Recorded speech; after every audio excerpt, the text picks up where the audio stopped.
Good evening, ladies and gentlemen. A warm welcome to today's exciting session. I'm quite excited to be here, standing in on behalf of the Zimbabwe Economic Society. Today, we're going to have an exciting discussion about the impact of artificial intelligence on economies.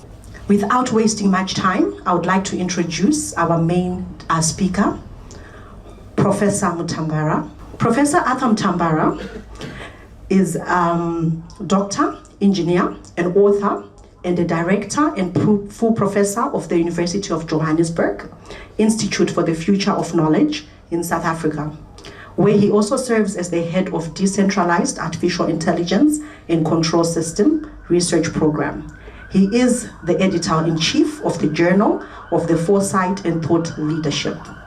As we all know, Professor Mutambara has authored a book on the artificial intelligence, which has already been published, a copy which is here with us that we shall share later on. Ladies and gentlemen, help me give a warm welcome to Professor Mutambara.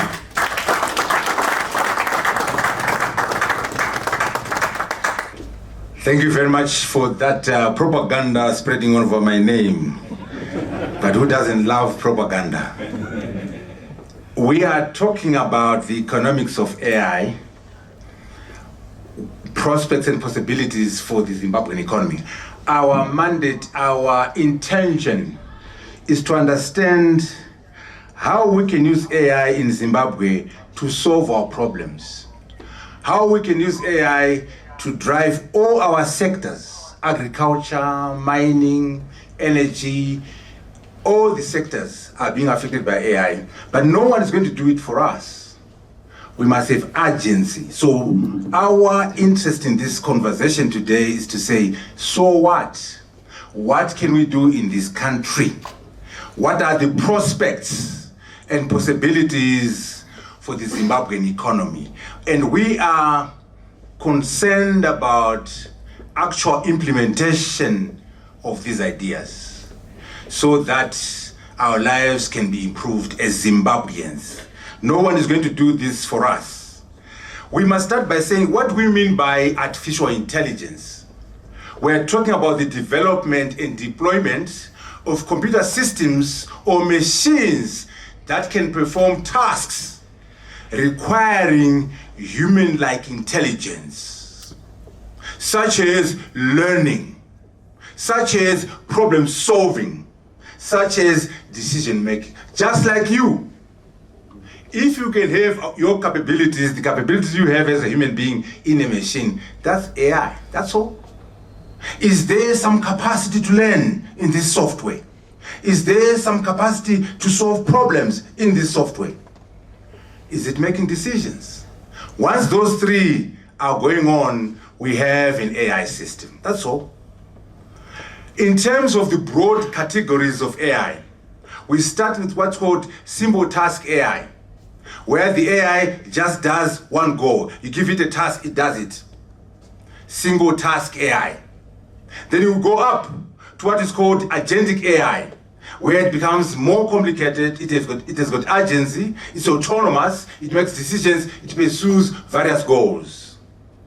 A higher level is what we call generative AI. Now that one you are very familiar with. All of you are using ChatGPT, Gemini, Grok 3, this DeepSeek R1. This AI is about creating new knowledge, creating new text, creating new diagrams. Generative AI. In the past 2-3 years, it has been the big thing around AI. Generative AI. It gets more interesting. We have what we call artificial general intelligence. What we're saying is, why don't we have in the same robot, in the same computer system, various abilities? Just like you. You can walk, you can talk, you can read, you can play soccer. It's harder to have a robot. It's harder to have a software system that does various things. It's one thing to do a machine that talks, a machine that walks, a machine that does analysis. Under artificial general intelligence, we are now concerned about having multiple abilities in the same machine. Not yet achieved, work in progress. Artificial general intelligence, or what we call AGI. even more fascinating is what we call super intelligence. Now, Dr. Makoni, we are saying, Progress. what about building a machine? What about building a software system that is smarter than the smartest human being? Smarter than Einstein, smarter than Newton, smarter than Bill Gates, smarter than Elon Musk. Not yet done. But what is going to happen when we do have a super intelligent computer system? And what's even more scary, once we get one agent, to get 1,000, to get 1,000,000 is trivial. Replication in AI is trivial. So all you need to do is to achieve one super intelligent agent. Then you have 1,000,000, then you have 1,000,000,000. Now, if we do have 1,000,000,000 super intelligent systems, how are we going to control them? How can you control someone who's smarter than you? I know you have a dog at home, I know you have a cat, and you control the cat because you're smarter than the cat, correct? Now if this robot is smarter than you, who is going to look after who? And how can you control something not yet done? Work in progress. We must make sure we think about these things and the implications thereof. But of course, our fascination as Africans is, why don't we use AI to solve matters of poverty, matters of energy poverty, matters of education, matters of healthcare? But I want you to understand that this very same technology can be used to do other crazy things. And people are working on AGI. People are working on super intelligence. You can ask, why are they doing this? Because of what we call singularity. When we achieve super intelligence, for example, it means whoever gets it first, they have what is called asymmetric advantage over their opponent. Right now, China and America are fairly equal. They have nuclear weapons and they've got big armies, big economies. So no one is really stronger than the other. They're fairly equal. China, Russia, and they have nuclear weapons. If China gets super intelligence today, there will be an asymmetric advantage between them and America. They will be senior, they will be superior. The same applies to America. That's why they're working on this. And you can ask, why don't they agree never to do it? They can never agree because they're fighting. They're fighting in Gaza. They're fighting in Ukraine. Why would the Chinese agree with the Americans to stop super intelligence and what are called autonomous nuclear weapons? Right now we have, Donald Trump and Xi Jinping with their finger on the nuclear bomb. Tomorrow it will be a robot. You can say, why would they do that? Because when we get super intelligence, when singularity happens, it means you are a general, I'm a general, we are fighting. If you keep human beings in your army, you lose. An army without people will be more efficient than an army with people. It's called battlefield singularity. So they will actually lose if they keep a person in the loop. I'm explaining why there are these challenges in why people are doing these crazy things called superintelligence.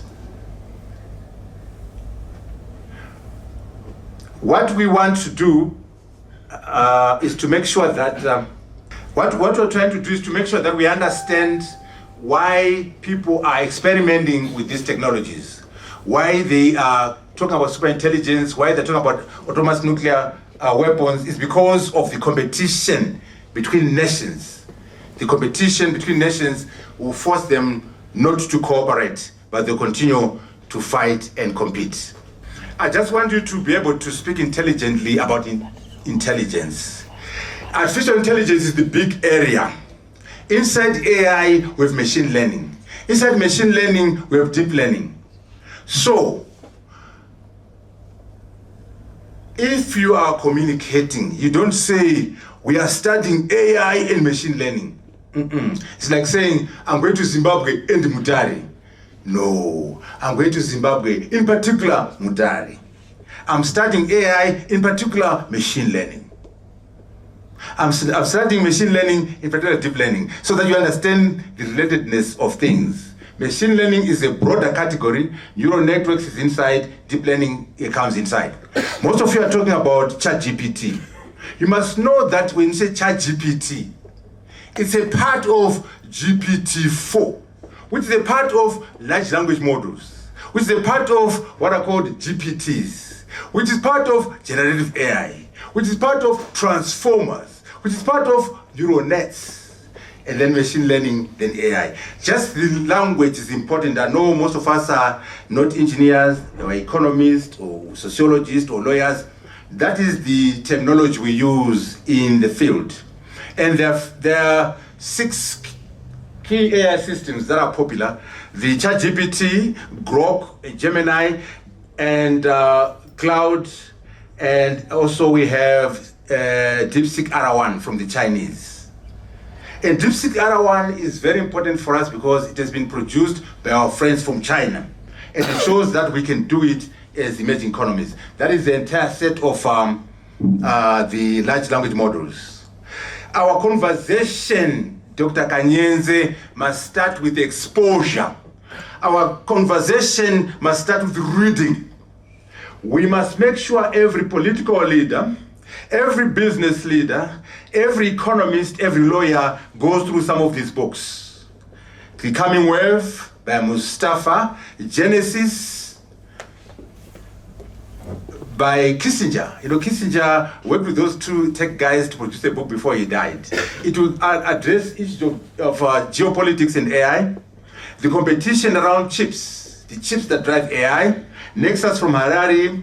Read and get exposed. Don't just use ChatGPT or Meta AI. Just understand the philosophy and the science behind it. These books are very readable. We must make sure we all go through them as our preparation to adopting AI in Zimbabwe. NVIDIA, we'll talk about NVIDIA later on, very important book, and then the thinking machine. And of course, you must read The Africans, the Professor Mutambara's book there. It's not very bad, if I can say so myself. If I can say so myself. And then this book is out, but we don't sleep, we keep writing. In August, we're dropping one on the SDGs, where we're saying, why don't we use this AI to address and achieve all those SDGs from number 1 to number 17. You know, SDGs are very important, Dr. Magoni, because if you can address the 17, you solve the problems of your country. They are so exhaustive, those SDGs. So if you can solve them, you are done. We're saying now, why don't we use technology to solve them? Why don't we use AI to solve them? That's the next offering coming up in about August, September.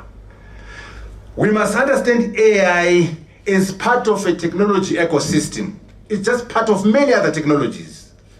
Mobile telephony, which is getting to 5G, ultra fast fixed broadband, 10G, the Chinese are 10G now, digital transformation. You can't have AI without digitalization. AI must be understood as laying on top of digital transformation.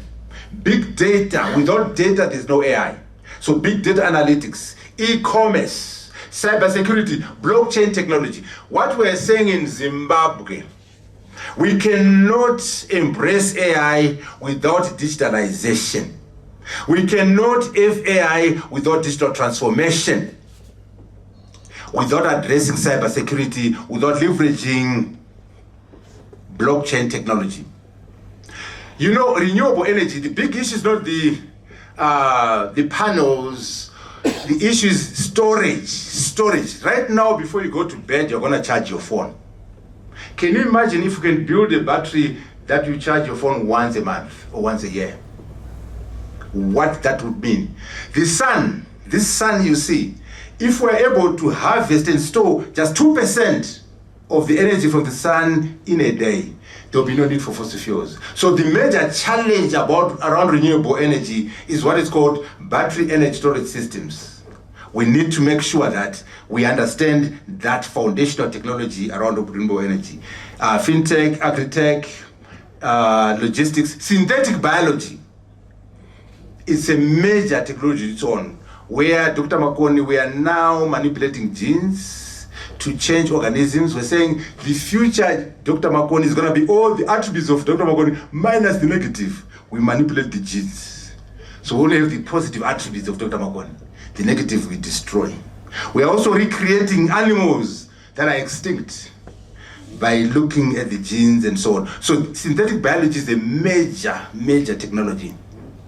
Combine that with AI, you can't even predict the future. Quantum computing, this one is a major revolution. It will change the way you do computing. It will change the way your phone works. It's about 10,000 faster, 1 million faster than the current computers we have. Not yet done. What we're saying is Zimbabwe, don't wait for quantum computing to be discovered and operationalized by somebody else. We must also be part of the research in quantum computing. We must understand what is involved. Don't play catch up all the time. Cloud AI versus edge AI. Edge AI, we're saying the computing resources must be closer to the application. Most of the AI we have is what is called cloud. It's being run from Silicon Valley. It's being run from China, from Europe. We must have the compute resources, data centers, the HPUs, everything that is doing the processing must be done locally on the continent or in Africa. That's what we mean by edge computing. I just want us to understand the technology. Now we are about economics. What we mean when we said the economics of AI, we're talking about the impact of AI on GDP. The impact of AI on national GDP and global GDP in particular. AI has applications in every sector you can think of, every industry, every society. Just to dramatize the numbers, ambitious estimations are saying in the year 2025, AI will contribute $11 trillion to global GDP. $11 trillion to global GDP. GDP global is 110, so about 11% coming from one technology. That's why there's this excitement across the world, because the money is so extreme. 11% of global GDP coming from one technology. And then $4 trillion from just one type of AI, generative AI, just one type. $4 trillion, which is about 3.7%. That's what we mean by the economics of AI. The impact of AI on economics. The impact of AI on global GDP, national GDP. Why this massive impact? One word, productivity. One word, productivity, productivity, productivity. AI is increasing productivity massively. What's called productivity growth. AI is driving efficiency upwards. AI is advancing the speed and scope of innovation. This is the reason why AI is such a big deal. Productivity per capita, productivity per person has gone up. Of course, productivity of the organization has gone up, but in particular, the productivity per individual has shown up. And that has led to this massive impact to global GDP. Efficiency has been driven up, and the speed and scope of innovation has been driven up. So what we're saying is the major issue here is global GDP being affected by AI, and in particular, we are saying one type of AI, which is what we call generative AI, is contributing 4% of global GDP. Now the question for Zimbabwe is, are you going to experience that growth? Don't assume that you're going to have a piece of the pie.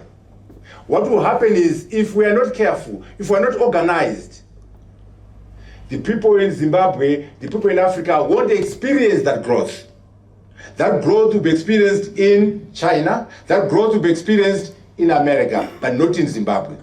Our charge in this meeting today is to say what we need to do in Zimbabwe for us to benefit from that $11 trillion. What do we need to do for us to experience the growth in productivity? What do we do in education? What do we do in agriculture? What do we do in mining? What do we do in industry to ensure that we benefit from the economics of AI? That is our charge, Nigel. That's what we need to address in this country.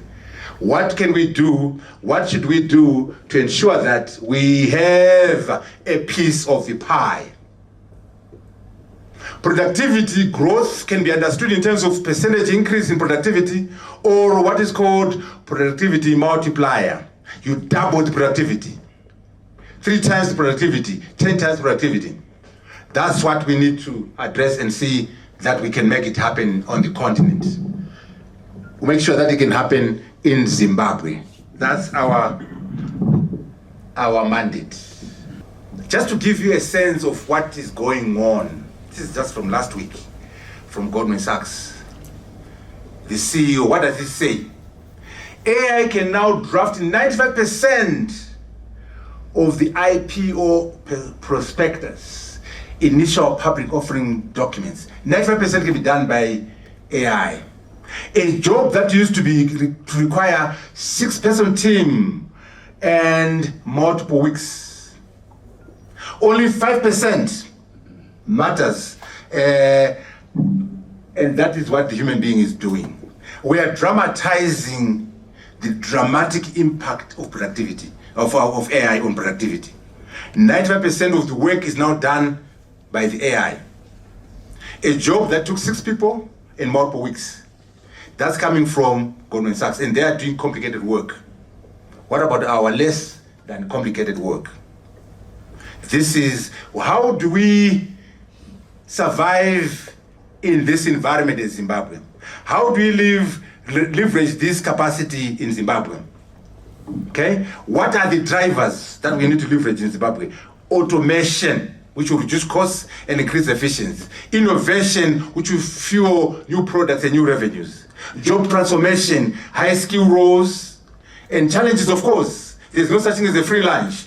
You have inequality, challenges, you have biases, and you have benefits going to the global north as opposed to the south. So there is potential and dangers for Zimbabwe.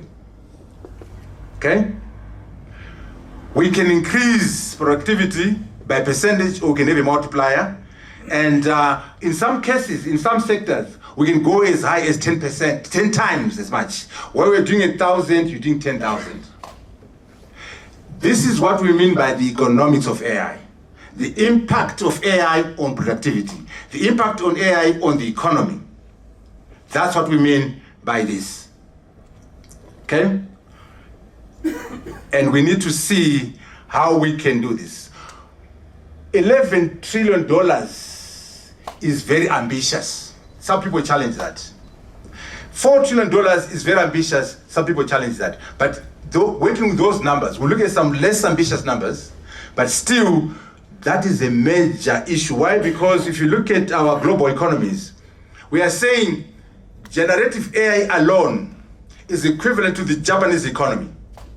The entire Japanese economy is equivalent to one little type of AI. That's why there's an excitement. And who are we as Africans? $3.1 trillion. So generative AI is bigger than all of us. When we are generous to ourselves, we have a collective GDP of $3.1 trillion. We are smaller than generative AI, Dr. Makoni. All of us Africans, 1.4 billion of us, we're younger than, we're little brothers to generative AI. That's why there is an excitement. How can we as Africans get a piece of that pie? How can we in South Africa, $378 billion GDP, Nigeria, these are not economies, these are chicken change. We must work together as 1.4 billion people to be consequential in the AI revolution. Nigeria is chicken change, South Africa, chicken change, Zimbabwe, we don't even mention.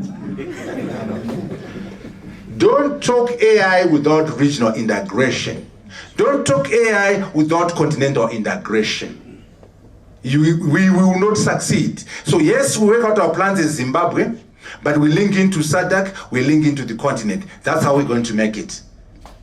More conservative figures coming from McKinsey and PwC.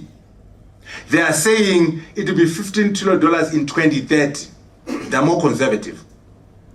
And what it means is in 2025 is just 7. But even those numbers are huge. Out of that number 7, 2 will be for generative AI. So even these are the most conservative numbers we have in this study. That's a lot of money. We want a piece of that pie in the global south. We want a piece of that pie in Zimbabwe. Of course, we must also look at the costs and investment in AI. There's no free lunch.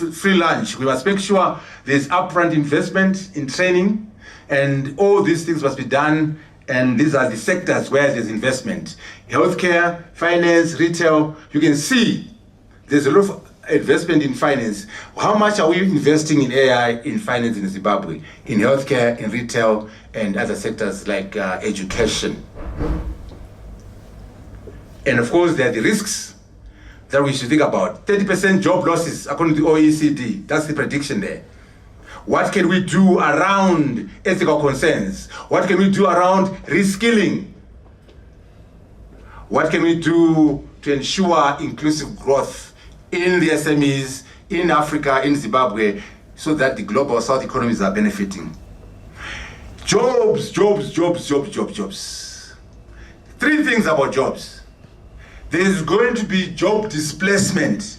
Mabasa achapera because of AI. Let's understand that in no uncertain terms. That's the bad news. The good news, not all jobs are going to die. There will be what we call job modification, where your job is modified by AI. You and AI become a better employee. Job modification, or what we call human augmentation. That is most of us. However, you must make sure you are ready for the modified job. Don't assume that you're going to be able to do it. Then there's the creation of new jobs that didn't exist before. Completely new jobs. Those are the three messages on jobs. Job destruction, job modification, and creation of new jobs. That's AI for you. You must rescue the job losers. You must rescue and prepare for the modified jobs. You must build new skills, new capabilities, new competencies to take advantage of the new jobs. Don't assume that you can enjoy the new job. It requires new skills, new capabilities, and new competencies. And of course, all of us must continuously learn. All of us must have a continuous education framework so that we can benefit from AI as it evolves. So here's the job equation, Dr. Kanyenzi. If this equation is not valid, we've got a problem. Our task tonight, our task in this country, is to make sure that in Zimbabwe, our new jobs plus our modified jobs are much, much more than the destroyed jobs. If we do that, then we're doing well. There's no problem from AI. AI will mean more jobs if we make sure that the new jobs in Zimbabwe, the modified jobs in Zimbabwe, are much more than the destroyed jobs in Zimbabwe. That way, AI will be positive in Zimbabwe. If this is not true, it means the destroyed jobs are bigger than or more than the new jobs plus then we have a crisis where AI will create unemployment in Zimbabwe and elsewhere. So your task as economists is to say, what can we do in Zimbabwe to ensure that our new jobs plus our modified jobs are much more than that's our mandate tonight, that's our mandate as economists in this country, through our policies, through a governance framework, and we'll talk about some of that later on. New jobs, what are they? We are talking about the economics of AI. Data scientists, machine learning engineers, AI software engineers, data engineers, AI researchers, AI domain experts, an AI expert in agriculture, an AI expert in education, an AI expert in healthcare. These are the new jobs that AI is going to create. You and I must make sure that we prepare our young people for these new jobs. UZ, NAST, CAT, HIT must make sure they are producing these skills so that Zimbabwe can benefit from the new jobs being created by AI. An AI ethics and policy expert, an AI prompt engineer How many prompt engineers are producing at UZ? None. A prompt engineer is a professional who specializes in designing, crafting, and optimizing prompts for AI models, particularly LLMs. It's a job. It's a new one. Sugar Chagonda. Are you ready for a new job? These are new jobs. AI project manager, AI trainers, AI teachers, AI project manager, all these things are a meta software engineer. We want that coming out of NAST. A Discord manager, we want that out of HIT. A smart contract lawyer, not your kind of lawyer. Where's the lawyer? Not you. We want a specialist lawyer who can ensure that an agreement is made in the metaverse, is encoded in the blockchain layer, and used in transaction in AI. Maduku can't train this lawyer. We need new teachers. We must understand what we need to do in this country to thrive and flourish under the AI revolution. One of the things we need to do is to create new skills, new competencies, so we can benefit from the new jobs from AI. Don't assume that you're ready to harness and enjoy the new jobs. What are the predictions? About 25% job destruction by 2030, some numbers. 7% of the jobs are modified. You see, most of us are not destroyed, we are modified. Then new jobs, about 15%. What we're saying is understand this dynamic so that we can say, what are we going to do with our job losers? We have a program for them.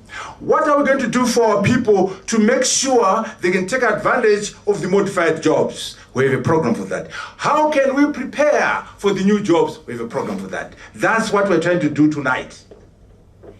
Destroyed jobs, 20%. Modified jobs, 65%.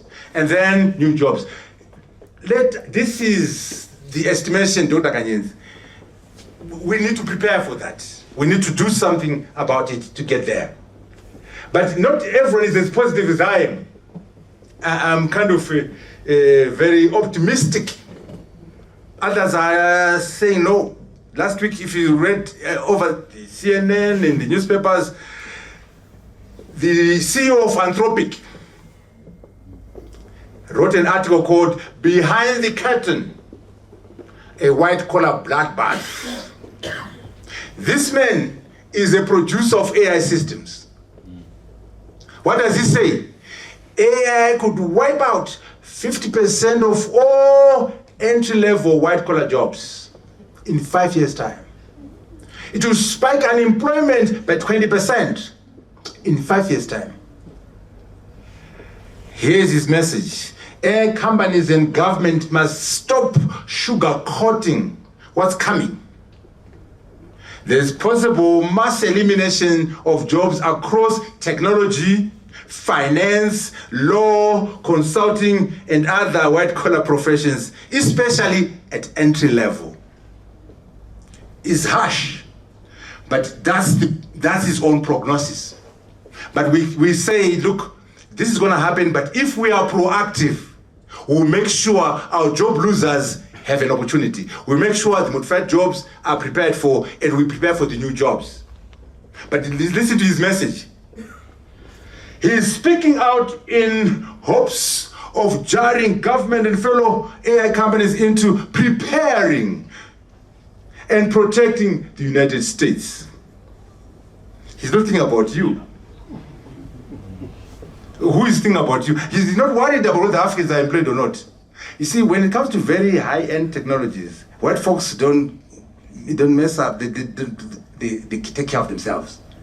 So he's coming up with plans for America. This is for America. What is it for us? So that's why I wrote this book, Nigel. We can't wait for these guys. They will not talk about us. They could care less. He's saying, wake up, America. Africans can stay asleep, it's okay. We need to look at it ourselves. Okay, what does it mean for us? What are our numbers? What are our projections? What are we doing about it? We must make sure you and I sit down analyze the situation, have our own projections, and proactively come up with our own plans to protect Zimbabwe, to protect Africa. That's why we're having this seminar today. But that's article out there, very interesting, but we say, look, that's the extreme side of things, but we can avoid this by doing the three things: preparing for job loss and working to prepare for the modified jobs and also working for the new jobs. But I wanted you to know it's not all glossy out there. Okay? I want to just show you that it's not all glossy out there.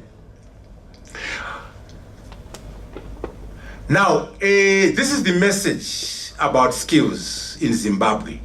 This is the message about human capital in Zimbabwe. We are now saying, Dr. Makoni, don't show me your little PhD from Cambridge. Don't show me your MBA from Harvard.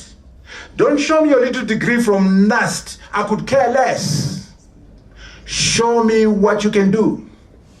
What skills do you have? What capabilities do you have? What competencies do you have that Econet requires, that CBZ requires, that MTN requires? It's now about your skills, not the certificate. That's the message from AI. So as we get our little certificate, let's make sure that we've mastered some capabilities. That is the challenge for Zimbabwe. When you say, I'm a BSc in electrical engineering from UZ, what do you know? What can you do for Econet? What can you do for CBZ? What skills do you bring to the table? Not the certificate. And what do we mean by skills?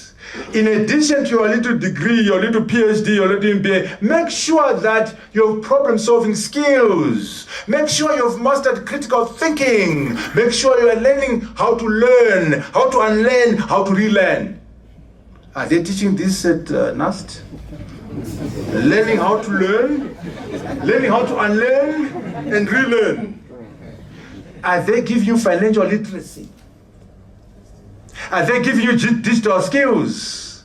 Are they giving you AI skills? We are saying in Zimbabwe, our curriculum must change to ensure we have these skills. Entrepreneurial skills, knowledge of self. Knowledge of self is the beginning of knowledge. Okay? Knowledge of self is the beginning of knowledge. And mindsets. Can do mentality, possibility thinker, self-confidence. All these things must be part of our curriculum. Every university student in Zimbabwe must take a course in entrepreneurship, must take a course in financial literacy. It doesn't matter if they're studying Shona, chemistry, engineering or law. Let's have that qualification in AI skills. Let's have that qualification in financial literacy. That's what we need to do in Zimbabwe in terms of driving the economics of AI. Okay? The key issue is employability. How employable are our students? Do they have the capacity to create jobs, create companies and industries? This is how we can, as Zimbabwe, benefit from the economies or economics of AI. We must measure employability of our graduates. We must measure their capacity to create jobs and their capacity to create industries. So in Zimbabwe, we must adopt and deploy AI. We must also create and produce AI systems. Don't just use other people's AI systems. We're sick and tired of being consumers of knowledge. We must become creators of knowledge, creators of AI systems, and also participate in what is called the hardware of AI. You know, all these AIs require hardware to drive them. What are called CPUs, GPUs, and PUs, chips that power AI. In the world, it's dominated by TSMC, Taiwan Semiconductor Manufacturing Company, and NVIDIA. Just to dramatize why it is important to us, NVIDIA, on the 19th of June 2024, they had a market cap of $3.34 trillion, ahead of Microsoft, ahead of Apple. They don't do AI systems. They just build the hardware, the chips that drive AI. That's all. So what we're saying is, if in Zimbabwe, we're going to benefit from the economics of AI, we must find a way to play in this space. Why don't you leverage your minerals? Why don't you strive and see why has already cut a deal with NVIDIA to play in that space? We are saying that it's important that we as Africans also have a say on what happens in terms of the hardware. CPUs, NPUs, GPUs. That's where some of that money is coming from. Yes, we might not fabricate. Why don't we partner and provide raw materials to those who are creating them? $3.34 trillion is a lot of money that is being made by one company. We want to make sure that we play in that space. We can't do AI without connectivity. You are joking, Zimbabwe. You have no connectivity, you want to do AI. You can't do AI without connectivity. You can't do AI without energy. Forget it. The basics. We must sort of Mutambara. There's another Mutambara here, a bigger Mutambara. Mutambara, IT, AI. Without connectivity, as you would be. Okay? This thing, just to show you why I'm worried about these guys. These guys, NVIDIA, they're bigger than all the mining companies in the world.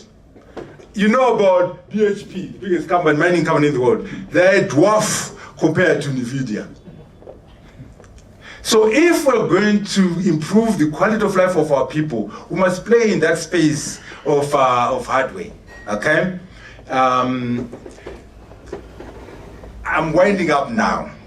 You know, when you say AI system, don't get carried away, people. An AI system is ostensibly an optimization solution. We are optimizing things to get productivity, to get efficiency. The question is, what do you optimize? Values. So these AI systems are not value neutral. So the guys who are programming the AI systems have values. They put their own values in those computers. So that's why as Africans and Zimbabweans, we must also participate in the construction of AI systems. Okay? What we mean by values? Core beliefs, principles, and priorities that guide the behavior and decisions of operations. What are your values as an African? Are they similar to those in Silicon Valley? Are they similar to those of the Chinese? Values reflect what is considered important and desirable in a community. Our own values. Ubuntu, I am because we are because I am. Munu ngevanu. Kazende mu AI izo. Azimu. Because we're not writing the AI systems. An AI system is about optimization. What do you optimize? There's productivity, there's efficiency, there's reduction of cost, there's profitability. What about health and safety? Are you going to program it in there? How about customer experience?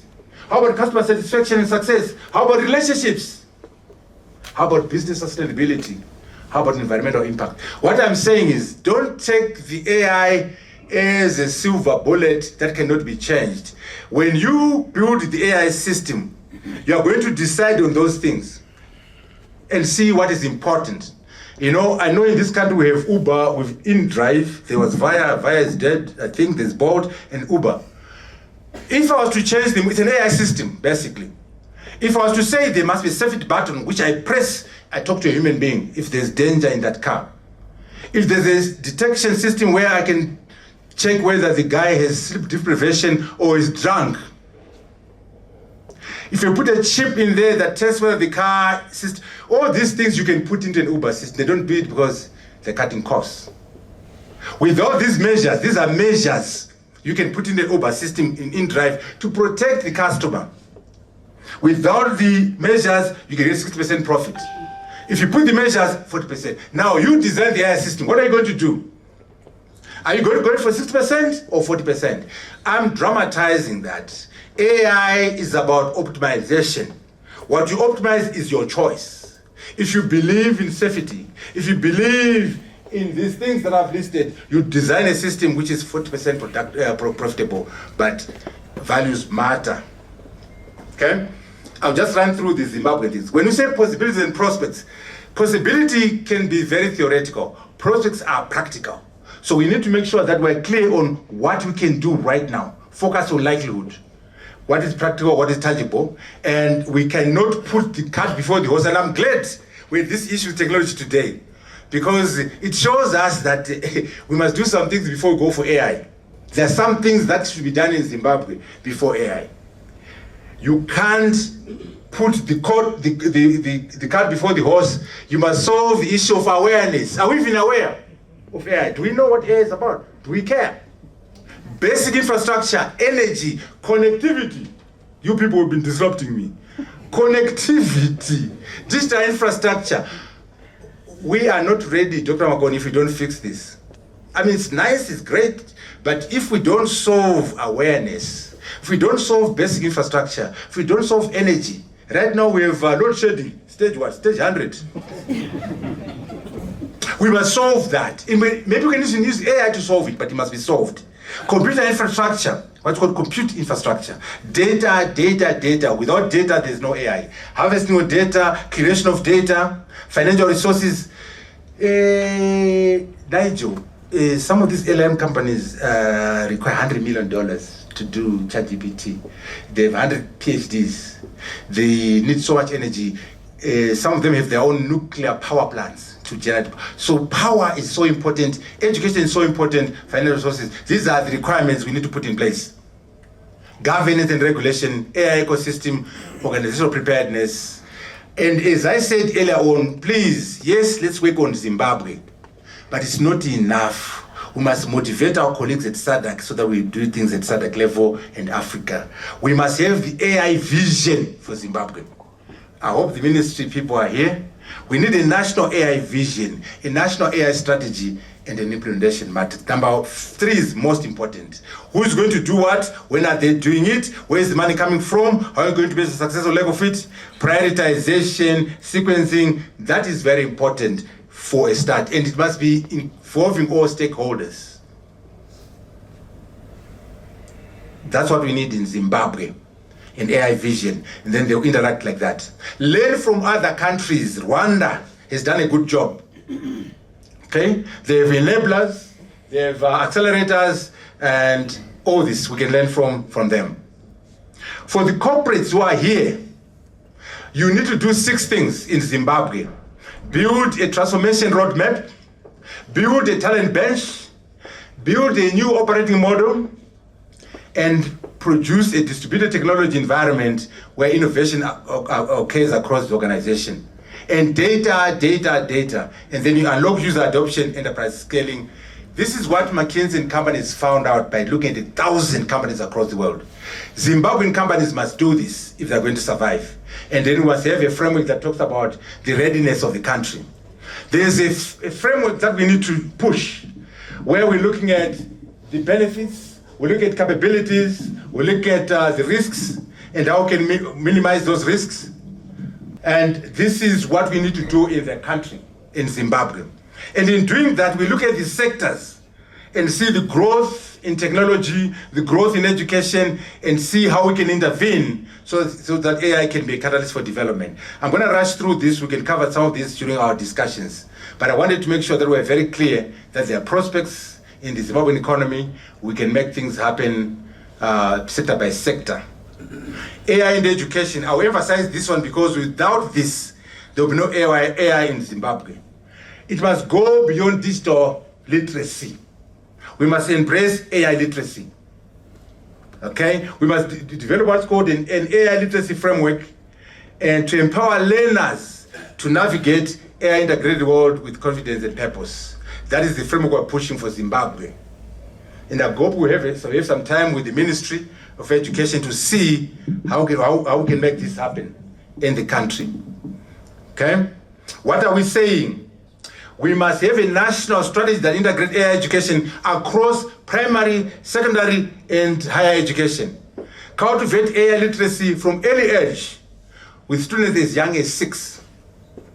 Promote student and educator innovation, developing AI curriculum. But the teachers are here. We need a new curriculum to be built in Zimbabwe. These are the details of the educational system. Okay? Again, I'm just listing them here. We'll talk about them in discussions or at some other stage. Also, we must manage and mitigate over-dependence on AI AI can be a double-edged sword in education. We must mitigate and manage over-dependence on AI in education. And by the way, we are learning from America and the Chinese. For those who are following the news, in April, the Chinese made a declaration that everyone in primary school is going to be taught AI. Next week, the week after that, Trump came through and announced for America. Every young person is going to be given AI skills. I've drafted this, learning from China and the US, to come up with something for Zimbabwe. Okay? That's what we need to do in this country. Banking and finance, I'm not going to go into Nigeria, but at least AI systems that exist already. These are plug and play. You can build your own, but these exist already. These are AI systems they are using in the banking sector. Okay?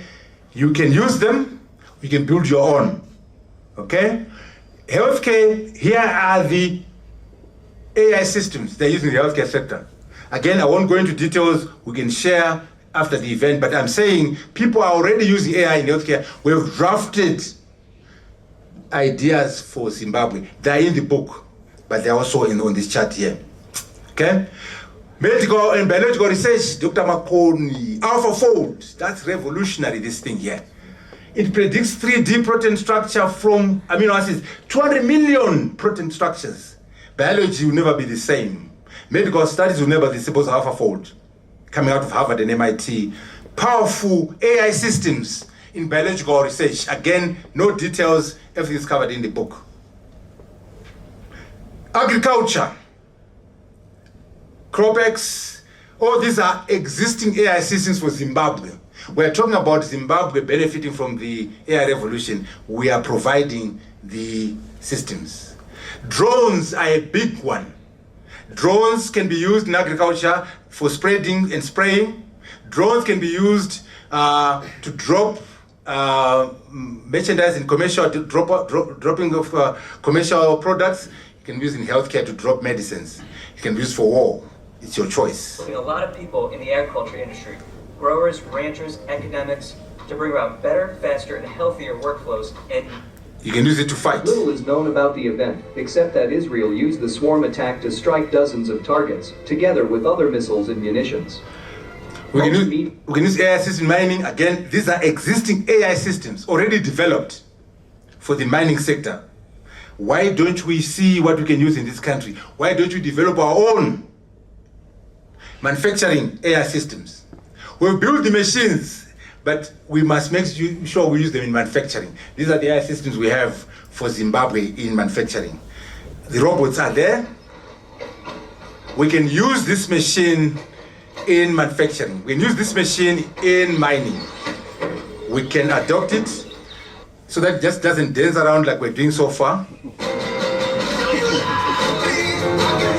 Okay, we can have textile machines. This is engineering. I'm an engineer, so I've got biases, but we can use them to do other things. You can't do that, human being. Can you do that? Are you that dexter? Certainly not. We're not imitating you. We're trying to be better than you. That's what the robots are saying. That machine can be used in manufacturing. By the way, there's no remote control. I know you've seen so many movies. Terminator, I'll be back. No, this is the real deal. This is not a film, this is the real deal. There's no remote control. That thing is operating autonomously. We use AI in infrastructure. We have driverless cars, no driver. Now the lawyers, are you ready for this? Driverless car. If I bring a driverless car, is it allowed on the roads of Zimbabwe? What does the law say about a driver? Futuristic looking vehicle. Now, this is based on an I-Pace. We obviously have tons of cameras as well. Ready for pickup, and I've got a button that says unlock. Anyway, energy management, ZES, we have a solution for you. Energy management, energy generation, energy distribution, all sectors are affected, people. I don't have time to go through them, but everything is here. That's what Tigre used to say. Everything is here. Everything is here, everything is here. So I don't have to say anything to Dr. Makoni. Everything is in the book. Every sector, tourism is, and also politics and governance. the applications of AI. So I won't go through those, but we must learn for other countries. That's the book. We must learn from other countries, and that's the book. Summary, we must adopt and deploy AI. That's number one. Number two, we must create and produce AI systems. Number three, we must also participate in the design and fabrication of AI infrastructure, the compute resources. It's tough, but possible, not impossible.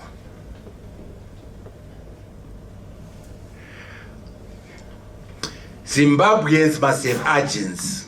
We must make AI work for ourselves, anchored by an ecosystem approach. The private sector, the public sector, the academy, the NGO community, all of us working together as an ecosystem to drive our economy using AI, to build a national AI strategy, to build a national AI vision and the implementation framework. We must use AI to solve our national socio-economic problems, our national economic problems. We must embrace and leverage AI. It's not a nice to have.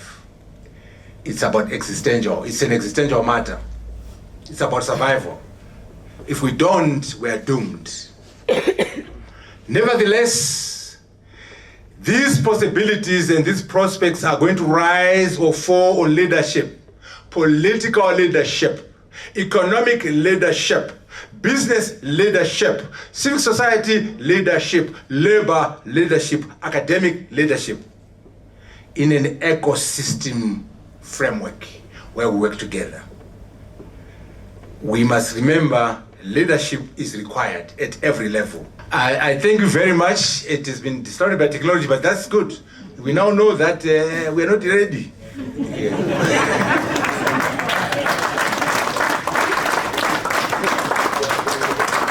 So I can't say this enough, Dr. Makon. These things are very interesting, but we must get the basics right. Energy, connectivity, human capital, governance, working together. Foundational matters must be addressed for us to reach the promised land. I thank you so very much. Another round of applause for Professor Mutambara. What a thought-provoking presentation. And I'm so interested in this discussion that we just had. How, as a young African, young Zimbabwean, how am I going to be relevant in the legal sector? This is precisely why we're here, ladies and gentlemen. We are here to discuss and explore how artificial intelligence can advance our economy in Zimbabwe, in Africa at large. Thank you so much, Professor. There was so much to take out of there. Yes, I'm also quite excited about the numbers, Prof. I'm thinking 3.1 trillion. This is GDP in Africa. And we're looking at 26.5 billion in Zimbabwe. Those numbers are exciting me.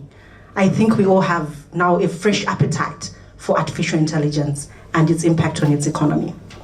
Without wasting much time, I would like to introduce our second speaker, Dr. Nigel Chanakira, that we all are familiar with. Dr. Nigel Chanakira is an economist by training, an investment banker by profession, and a renowned businessman by choice, and a success facilitator and a coach by passion. Ladies and gentlemen, Dr. Chanakira. Thank you. Professor Dr. Engineer Mutambara. Wow. I think, in essence, a mind-blowing, thought-provoking presentation that you've just done. I was privileged in that soon after the book was published, I have been plowing through it. And this guy is an awesome writer. I'm not sure how much AI he used to write the book. And that is a question, I think, for academia, isn't it? Because if you look now, the challenges that we have within education institutions and what AI can do for a student, I think it raises fundamental issues around the pros and cons of AI itself. But suffice to say, I think what Arthur has done is it puts us in an advantageous position as Zimbabweans, because we have one of our own. I thought he was just a robotics professor, but he can dabble as well and analyze the economics of AI. And I want to just juxtapose the situation that we have here in Zim. There is a fundamental bedrock that we have of being able to read and learn just as Zimbabweans.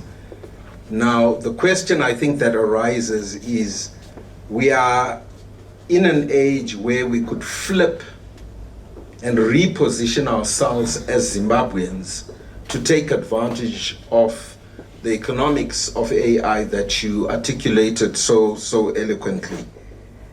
And I am particularly intrigued. I think what Arthur asked me to do when the book was published was to look at it within the context of my own areas of interest. And first and foremost, I've thrown the gauntlet out to Arthur to say, let's start a university. Let's pick them up and catch them young in a very, very practical way, so that we begin to actually participate and prepare our kids for this initiative. And I think that's well within our capacity. I am fortunate in that I've dabbled with AI on the apps that we've created with a company called RiskFlow. I was always curious around the use of AI within the financial services sector. And so, as is contained in his book, if you look at banks in Argentina, banks in the US, JP Morgan, the CEO of JP Morgan, is hungry. I think we picked out Goldman Sachs as well. And the impact that AI is having on the financial sector is revolutionizing that specific sector. And so we can, in fact, I think, look at the positives as you articulated, so that we can take a quantum leap. And Africa is not beyond making quantum leaps. I know in Zim, for example, we pioneered as Kingdom at the time the mobile money. It actually was originated by Kingdom. And that is in Zim. And we grew very, very rapidly and moved our customer base, I think, 10 times, literally, on the back of what mobile technology can do. And I am particularly interested in 4 specific areas. And this is where I've picked up the challenge, Arthur, with RiskFlow, in the financial literacy space, where, for example, we were talking making money make sense, but we now have apps that will enable people to do projections 5 years forward and not rely on a chartered accountant to prepare your financial numbers for a bank loan to be approved. And so, number one, when we make projections, when we do credit scoring, when we do credit creation, and we give access for our people, access to capital, I'm pretty sure that we can play along those lines and gain what I would call an unfair competitive advantage. So it's not beyond us. And there are 4 places that I have played with AI with the South African company. Number 1, individual personal financial management. And we are lousy at doing that. And maybe it's the environment of hyperinflation, which you do tackle. And things like hyperinflation, I think, can be easily tackled by blockchain. Why should we have runaway hyperinflation ever again if we can actually use blockchain on the quantum of money supply that is issued in Zimbabwe. I think we've got a huge problem at the moment. There's a whole story around treasury bills, in Zim, and the funding of activities that we're not too sure about. Whereas we can adopt, I think, the blockchain technology for that specific purpose, and it's transparent for all to see, so that we can actually contain what is a very visible problem. It's a fundamental problem that we have. And so why don't we have blockchain in terms of the treatment of money supply figures? Then, so I go to the leveraging within 4 specific, this is personal financial management, and then corporate financial management as well, in terms of projecting. And then what fascinates me to no end is the fact that Africa is very agricultural. And again, within his book, he tackles the agricultural sector quite extensively. That agric is producing anything between maybe 20 and 40% of GDP, and yet we've got fundamental problems such as yields in Zim on a basic crop such as maize. That shouldn't be the case. Why should we be producing 1.5 tons per hectare when we can actually optimize the use of AI, the use of drains, the watering of plants, using artificial intelligence? We've got a satellite, shooting a satellite and being able to do predictive weather patterns. Now, when you integrate all that within the realm of finance, I think it becomes very, very interesting, because we then can enhance productivity, we can enhance yields, we can also do aggregation in terms of what crops to produce, and we will also be able to access markets in that, within that space. So again, on that front, we are playing around with the drones and the satellites with regards to how we can enhance yields within the agricultural space, and then also drive the volumes of output that we can do based on the different crops. Again, Professor, Doctor, Engineer covers all that. And I'm very much for quantum leaps, because we've seen what mobile technology did for Africa in giving access to that. And I think it's really incumbent on the regulators to also be open and amenable to actually allowing experimentation to be done within that space. And then the final one, I'm delighted also to say that I have the privilege of chairing Junior Achievement Zimbabwe, where we are assisting about 200,000 kids, anything between 40 to 200,000 kids, and giving them financial literacy. So if that's financial literacy, why not AI literacy? And incorporate that within the curriculum. It's actually extracurricular activity. I've always been an advocate to say entrepreneurship, as you correctly pointed out, financial literacy, life skills should be an integral part of our education system. Now, if it isn't, then we formulate ways around that. And I lobbied quite a lot to be able to do that, and discovered that sometimes you're not always successful by entering through the front door, but you can always enter through the window or through the roof. So we create clubs within schools, and those are permissible. And fortunately, as it stands, the Ministry of Primary and Secondary Education have given us full access to all the schools. Now, can we adopt that to bring financial literacy at an early stage? And if you look at the quantum of expenditure in education, it's what? Targeted at historically 10 to 15% of our GDP, or our budget is actually directed towards education. But the question is, what type of education? What's the outcome? Now, if we can do that and tweak the education curriculum, then I think we've got the slight edge on other countries.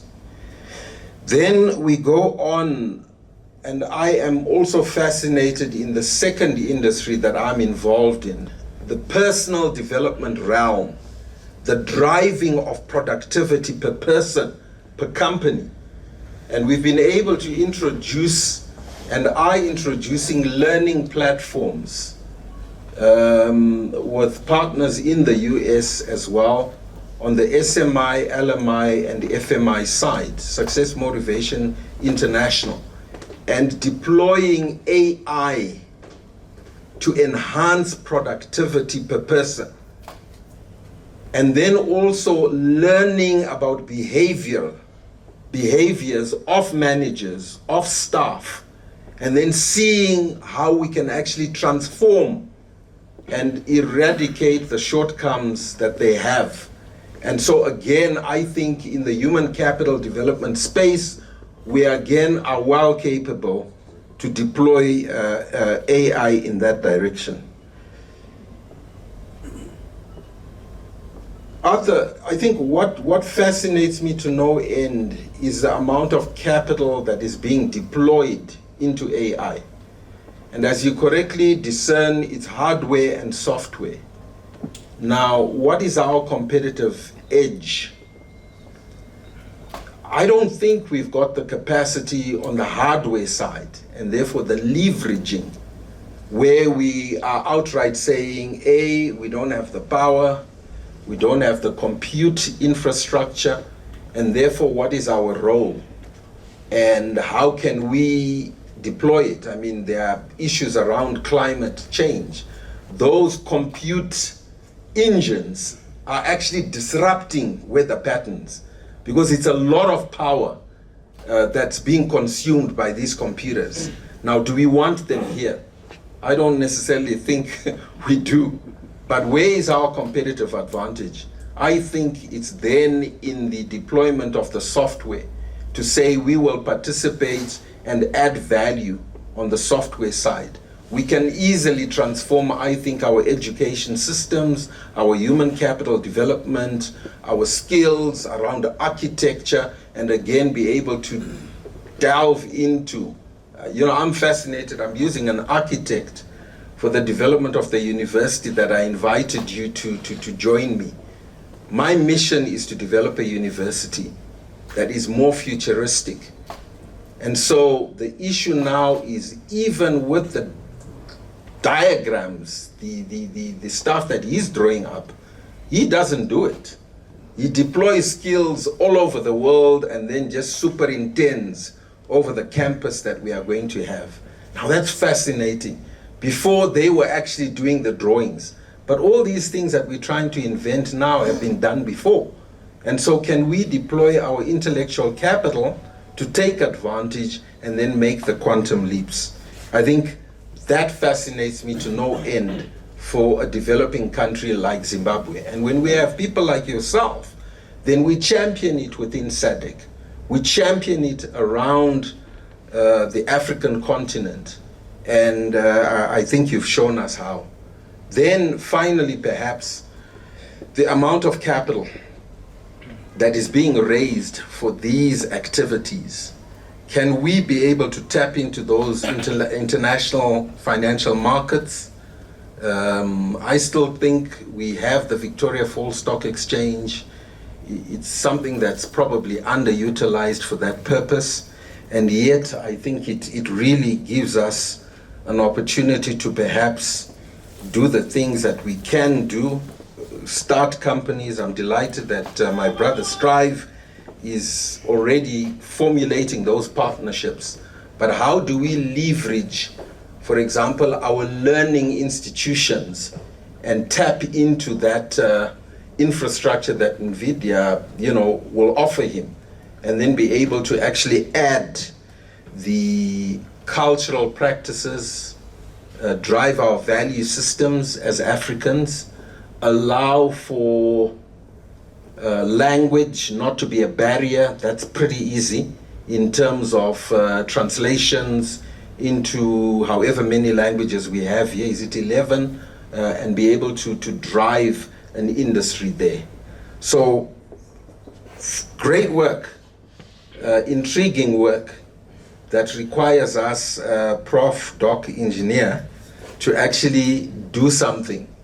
This is the Bible for AI, for us, in each industry. And you pick your industry.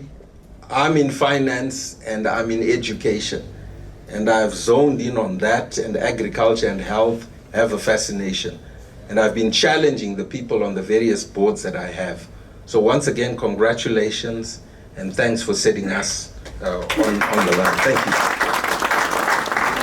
I had wanted to talk about AI layoffs. I picked out some figures, and it's real. Microsoft 6,000 already. PwC 1,500. This is in the States. HP 2,000. And so it's real. These things are happening. Generative AI for managers. Again, roles are being redefined. And, you know, using AI, you learn anything faster. And I think that just is mind-boggling. And so you sleep, you snooze, you get left behind. Risks that we can't ignore, I think you covered some of them. And the biases and discrimination against us, the global south as you put it, the privacy violations, and we see them. The lack of transparency within the industries themselves, we're seeing that. And of course you covered job displacements, the erosion of human agency, and the security issues. So with those few remarks, thank you. Thank you so much, Doc, for such an insightful presentation and for bringing the conversation back to Zimbabwe. I think as Doc highlighted, it's not over for Zimbabwe. There is a possibility, there are prospects, there is potential. We do have the human capital in Zimbabwe, as Professor Mutambara correctly spelled out. It's now everyone's mandate to ensure that Africa is not left behind, that Zimbabwe is not left behind. Without much delay, I'll introduce our third speaker, who is Dr. Edmore Mahembe. Dr. Edmore Mahembe is the Vice President of the Zimbabwe Economic Society. He is an active member of the Institute of Directors of Southern Africa, the Econometric Society International, the South African Monitoring and Evaluation Association, and the Economic Society of South Africa. Can we have a round of applause as we welcome Dr. Mahembe? He will be giving his presentation virtually. Thank you for the opportunity, and I really want to appreciate Professor Mutambara for honoring the invitation to give us a talk from his book. I'm one of those people who are also privileged to have some discussion when he was still doing his manuscripts and so forth. So it's a very, very important book, especially for this point in time, as we talk economics, but most importantly, as we talk jobs, as we talk productivity, and as we discuss societal impact. And one of the things I just wanted to highlight is that much of the professor's presentation today, we couldn't hear it. So I'll just take advantage that I do have the book, so I also read the book. Firstly, from an economics point of view, I really appreciated that Professor spoke in the book very eloquently so about the economics of AI vis-a-vis the issue of productivity and economic growth, which might lead to economics of scale and so forth, quality, all those things. So in as much as we discuss this, we also need to say AI should generally lead to if it leads to productivity, or as Dr. Chinakira rightly said, where the individual worker is now becoming more productive, that's a very positive thing. but it might also lead to a situation where those who might not have the capacity or even the access to use AI become even marginalized or be left behind. In economics, we normally talk of those who are left living $1, less than $1 a day, as those who are left behind. So in other ways, from a policy perspective, how do we make sure that a lot are not going to be left behind? And one of the things which might lead to a number of people being left behind is the issue of education. And I'm really happy that Dr. Chanakira mentioned this in a very passionate way, the issue of education, because that's where sort of inequality is manufactured. For example, if we have two students starting grade 1 and at the same time, two learners starting grade 1 at the same time. One is learning robotics today, and there are many right now who are learning robotics today in private school. They are learning computers in private school. Then in the same stream, we have another one who has never even touched even a laptop. They don't even know how to put a laptop on or off. So yes, these kids might have the same aptitude in terms of IQ. They might even have the same ambitions.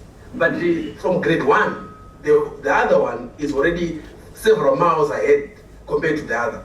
So from that perspective, we need to look into it as well as we talk about policy, especially issue of education, which means the issue of infrastructure in the education system, especially basic education. The issue of curriculum, very important, because that's where a lot happens. When others are talking about curriculum, which is fourth IR inclined, others are still talking about heritage or something like that.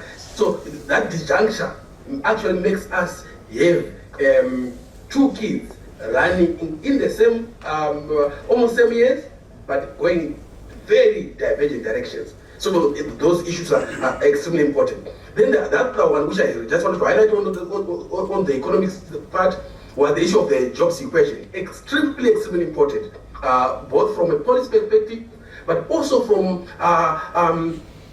political perspective. I want to emphasize the political perspective because at the end of the day, any regime or leadership is measured by how they've grown the economy, how they've created jobs, and how they've made the standard of living of the people better.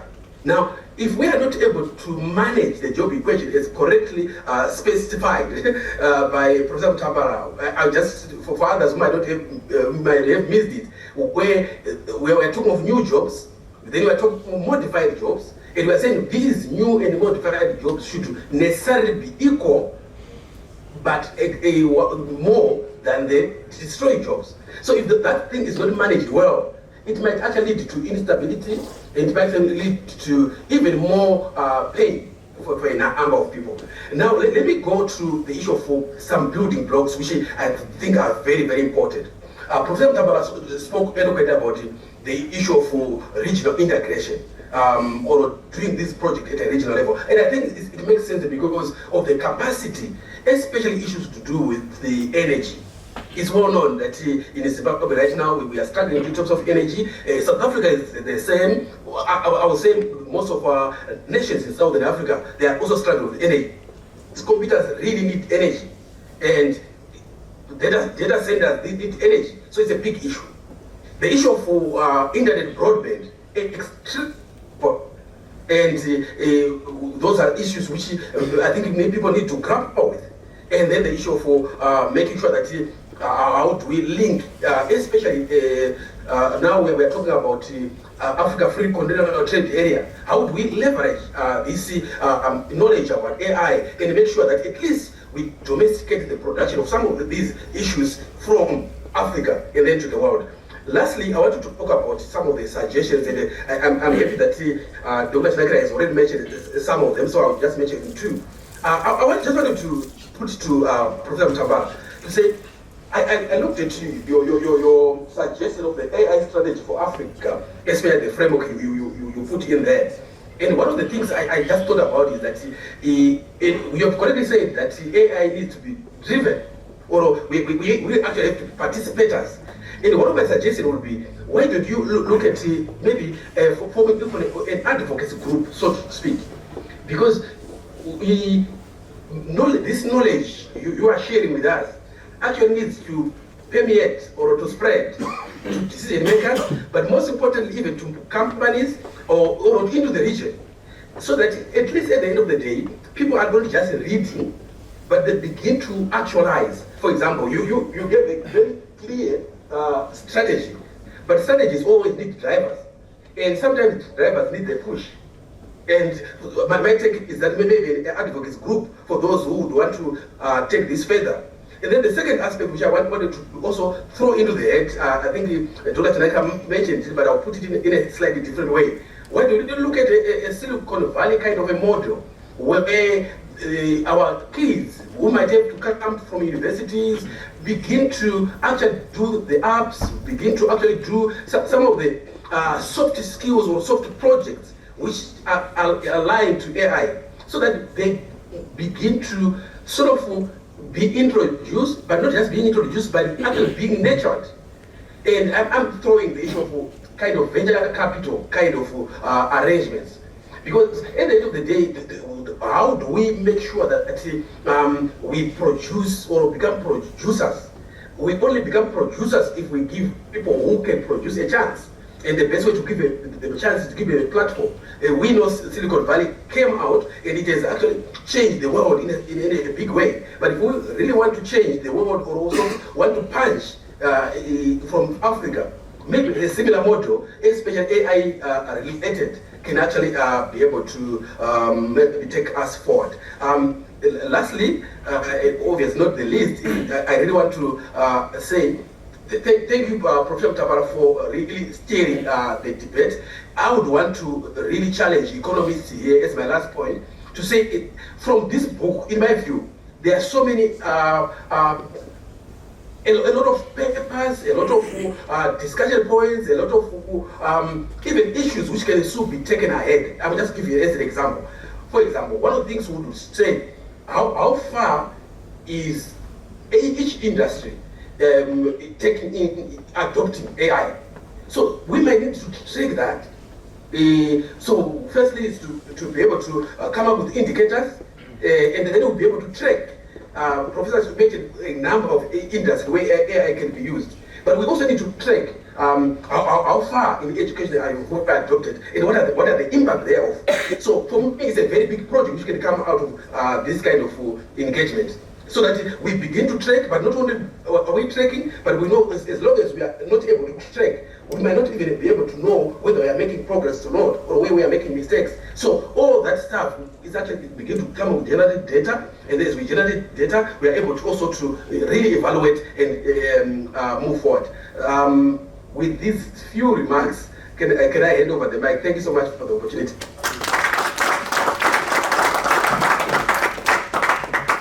Thank you, Dr. Mayembe, for such an insightful presentation. I think he's left us with a lot of food for thought on the advocacy group. It gives us everyone something to think of.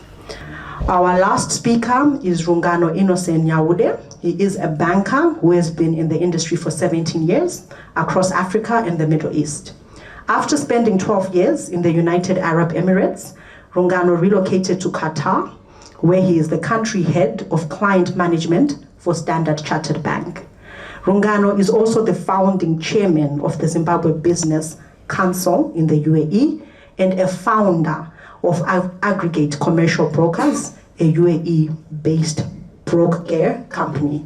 Ladies and gentlemen, let us help to welcome Mr. Nyawude. Thank you very much for that introduction. Dr. Shanakia always used to ask us to switch on our videos when you were chairing some of the ZES meetings. So I thought I would do the same. Thank you so much, Prof, and all the distinguished speakers. Unfortunately, I was one of those who did not manage to hear a lot about the presentation itself. So I will stand to benefit from my ignorance in that area and just share a few thoughts that I had, again, premised on premised on the fact that I have been living in the Middle East for the past almost 15 years now. So that's where my premise will be. And looking at the Middle East in comparison to Zimbabwe, I think the first part that I came up with when I was looking at the topic is, I think for Zimbabwe, we might for now change it to advanced intelligence instead of artificial, in the sense that we are trying to move away from a base operating model into advanced level. That's like your ordinary level, advanced level in university. I think we still have a couple of things that are still pending for us to actually move up to the point of advanced and artificial. And some of those basics that we need to look at are access, the ethics around the artificial intelligence, and safety. So firstly, we live in a very informal economy, and this creates that natural challenge around standardization and equality.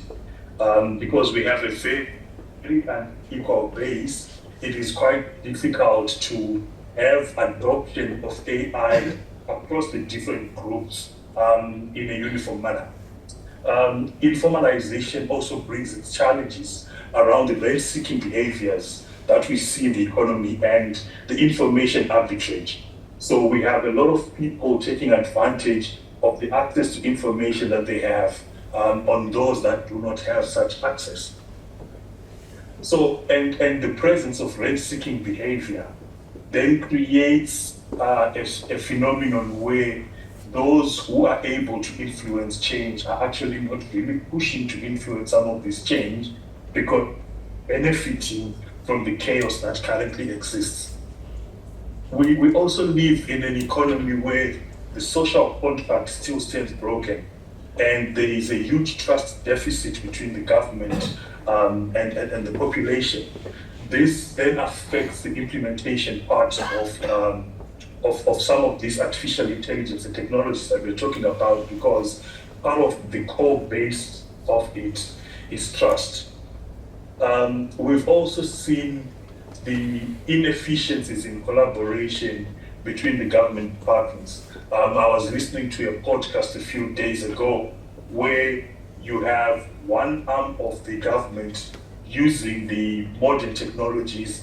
Documents have all been moved to digital, but the primary source of the data that is coming into this digital space is still being operated in a paper base. So there's still a lot of risk in terms of loss of information along that particular chain because of this inefficiency that exists between the government departments. The other part is really direction from the top, because for us to implement such game-changing platforms and changes, we need the direction from the top, and the clarity has to come from the leadership. Once that happens, you know that your possibilities are limitless. So my submission is also based on the case study of the United Arab Emirates, and you can see how far some of the countries have come. In October of 2017, the UAE appointed the Minister of State for Artificial Intelligence. And in 2020, they added to his portfolio the digital economy and remote work applications. 2020, you know, this was the beginning, or we're now getting into the middle of COVID.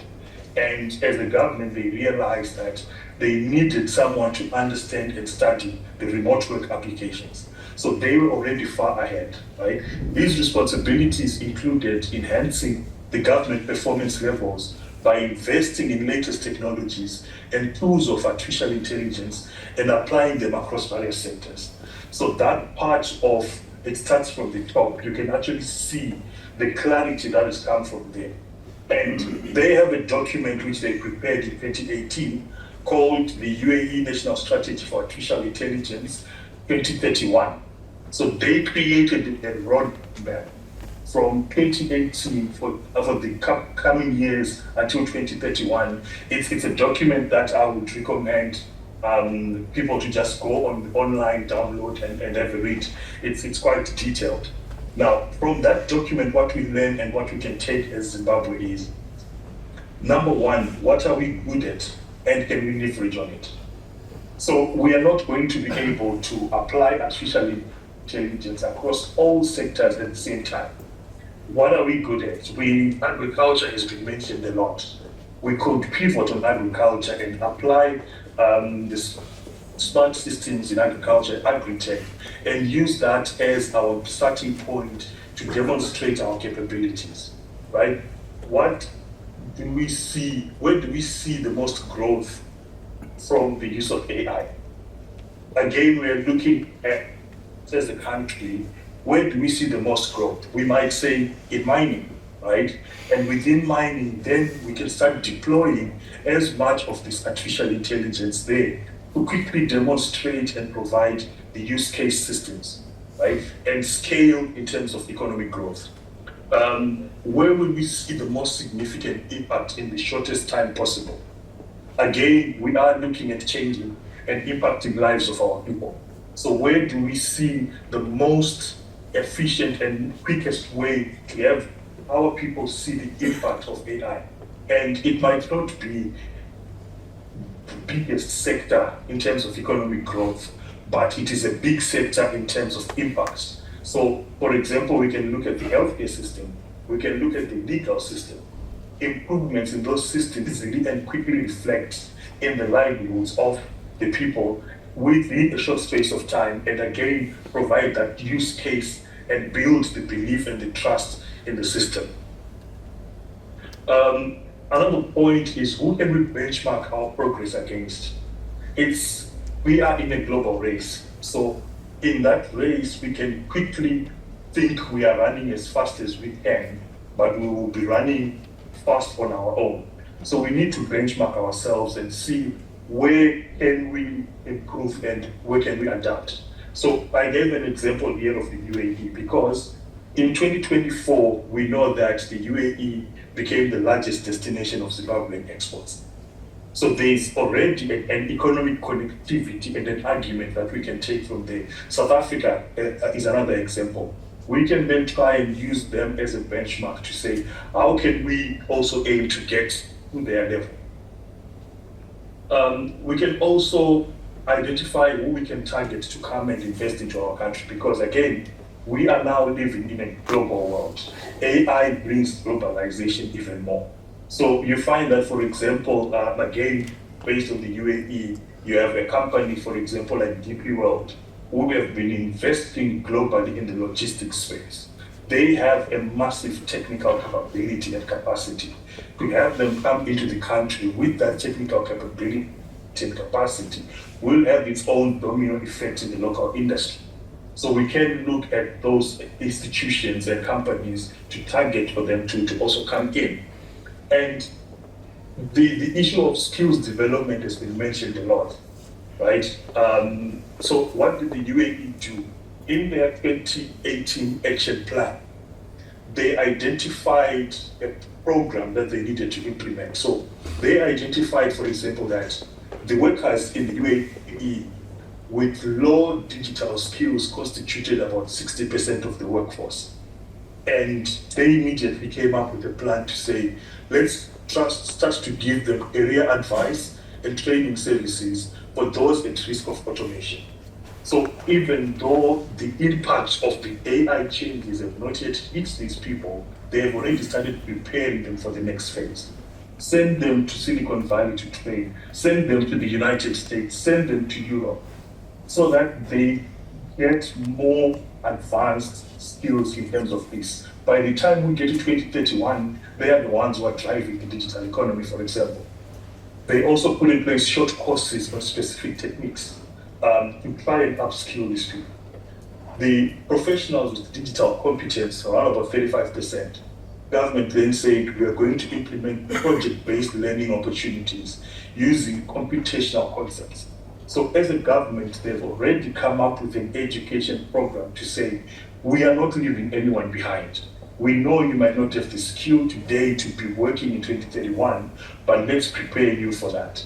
So I think as a country as well, beyond identifying that we have a gap and we are going to have jobs that are at risk, what are we doing to make sure that we prepare those in the workforce today to be future ready?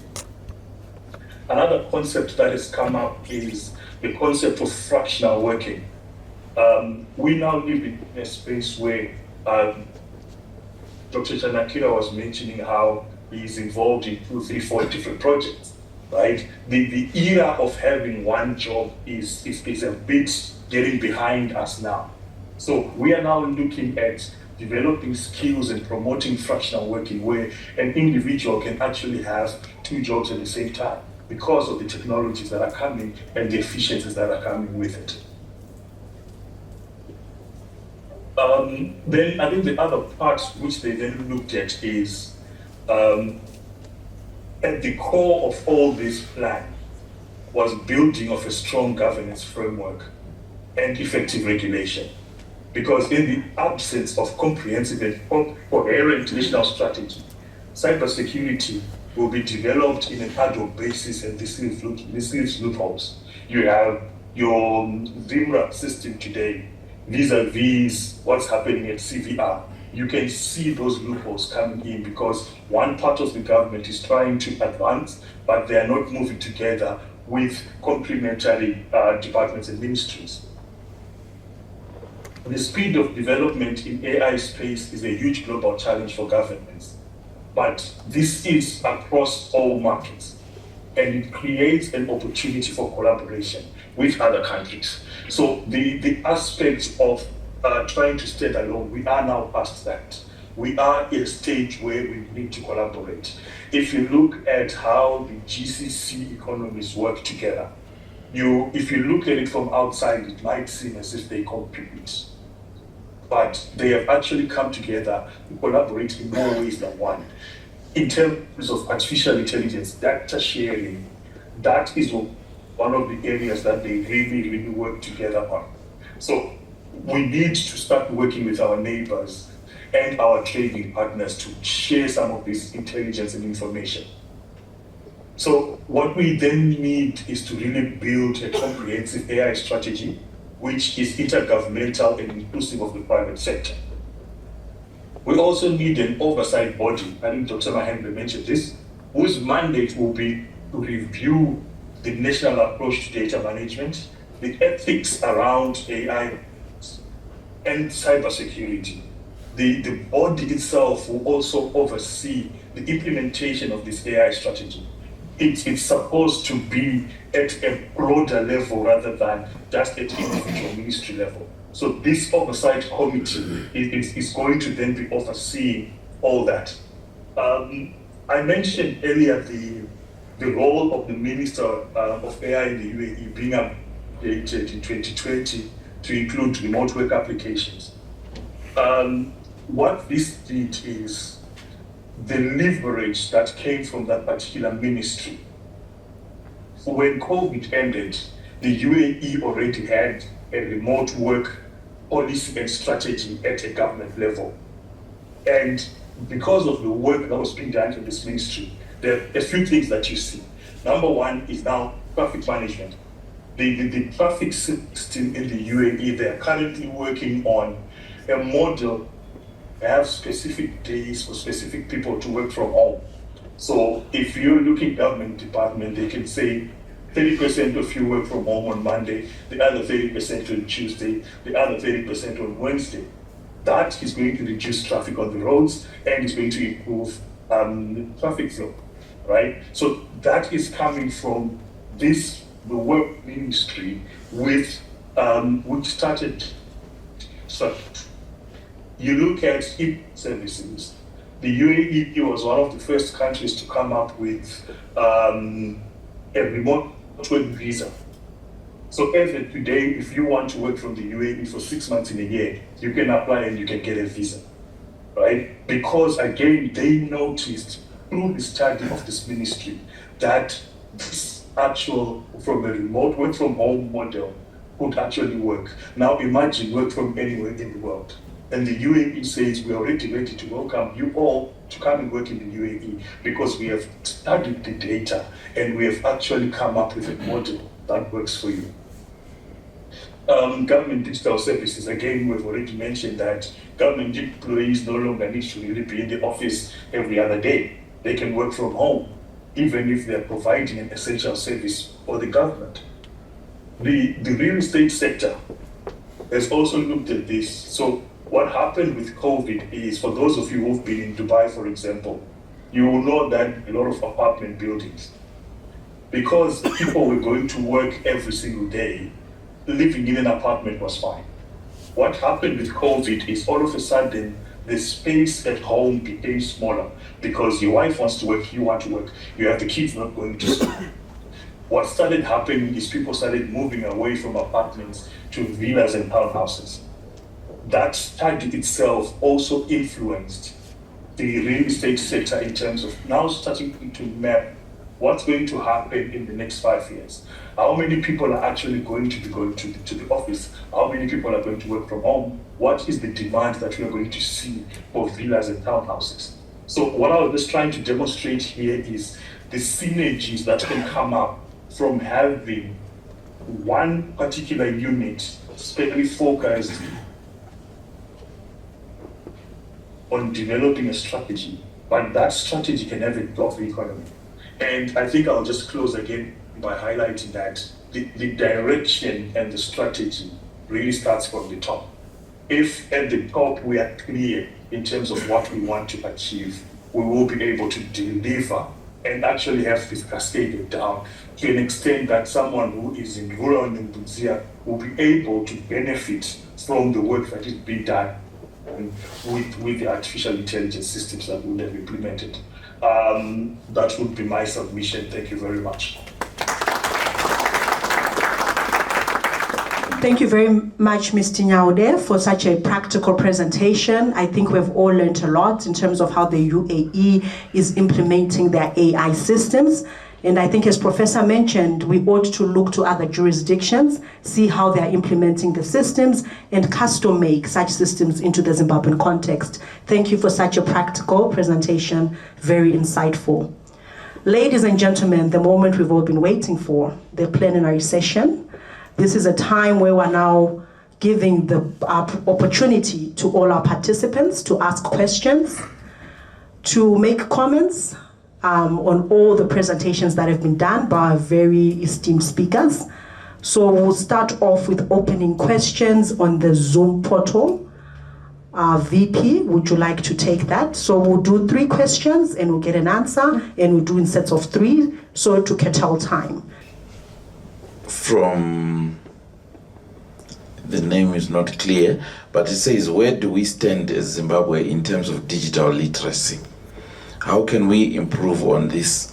Suppose 67.5% of our population resides in rural areas where internet access is limited and digital literacy is low. In that case, we need to be more deliberate about reducing the digital divide and improving digital literacy so we can tap into the benefits of AI and take advantage of our potential demographic dividend. So that's the first question. This is from Musonza, Faith Musonza. As we embrace AI, automation, and how do we strike the right balance between efficiency and control, especially in sensitive areas like national security? Who controls the skill switch? And how do we ensure there's always a human element in critical decision making for the safety and protection of our people? Just wondering who will police the machines when the people are out of jobs. And the third question from B. Chibaira. Professor, through your global experience, what is lacking in Zimbabwe? As academically we are applauded, but in execution we always lag behind. As you put it, AI is about execution. Those are the 3 from the virtual platform. Thank you very much. As I answer those questions, I also want to make a few remarks on my colleagues. Leapfrogging, Nigel, very critical. So don't lose heart when you see all these sophisticated things. Think about mobile telephony. The way we're able to leapfrog from no communication to mobile communication, from no banking to mobile banking. If we're clever, if we're innovative, we can also leapfrog from no AI to AI. So let's not lose heart. UAE, I'm very happy with the speaker from UAE. UAE is a case study we cover in the book. They were the first country in the world to have a minister of AI. Now there are about 3 or 4 countries that have a minister of AI. That is putting AI at the right level. A minister goes to cabinet to just think about and talk about AI. So we have a lot to learn from UAE. I'm very happy with these comments, and we actually have it as one of our 10 case studies in the book. Climate change versus compute resources, very important. These things are energy hungry, but maybe you can use AI to address climate change. So AI is a double-edged sword. It drives up the challenges around AI, but also it helps us solve elements of AI. Strive in NVIDIA, very important, but Zimbabwe, you are here, you know, Zimbabweans, ministers and so on. Why has Strive not been in the country for 25 years? What's wrong with you? Your own billionaire does not come into your own country. Your own billionaire cuts a deal with NVIDIA, he goes to South Africa. We need leadership that embraces its own superstars. We need a leadership that embraces its own billionaires. Because if Strive could do so much without his own government, can you imagine what he could have done with the support of his own government? We need to democratize Mahembe, democratize AI. If we're not careful, the gap between the haves and the have-nots is going to increase. So one of the roles we push in the book is democratizing AI and decolonizing AI. Scale is very important. The Chinese are producing 1.4 million engineers a year. 1.4 million. America, 100,000. How many are we producing in Zimbabwe? How many are we producing in the continent? The issue of Silicon Valley, the matter is understand how Silicon Valley works. It's an ecosystem of venture capital, investors, engineers. Why don't you build an ecosystem similar to Silicon Valley? So when we talk about setting up a Silicon Valley, the issue is to understand why it works so that we can push that. Readiness, Africa Readiness Index. We must make sure we have a Zimbabwean Readiness Index. How ready are we? Also an implementation readiness so that we can track these things as they move on. Gig economy, we're now fractional working, gig economy, circular economy, all those things are important. The 3 questions very briefly. Digital literacy. We need to do a survey to understand the digital readiness of our country so that we understand the levels of digital literacy. And remember, as I indicated, AI is layered on top of digital. Without digital, there's no AI. So we need to have digital readiness in the country for us to flourish in the AI revolution. The balance between efficiency and control. One way that's very important in AI is balance. Everything is going to be about balance. The balance between regulations and innovation. Safety and innovation. Balance. But the question is, how do you do the balance? What values do you use to determine the balance? The kill switch. This is the illusion of human being. Who told you that you are going to have a kill switch? What about the robot? What if the robot controls the kill? That's why I talked about super intelligence. It's okay now. We're going to talk about a kill switch. But in the future, if we have super intelligence, it becomes a difficult question because the kill switch will be owned by a robot. But for now, we can debate about the kill switch, but always remember, time will come when there will be a human being being controlled by the machine. What are we lacking in the country? Leadership, leadership, leadership across the sectors. Lack of political leadership, lack of business leadership, lack of economic leadership, lack of academic leadership. This revolution will rise or fall on leadership.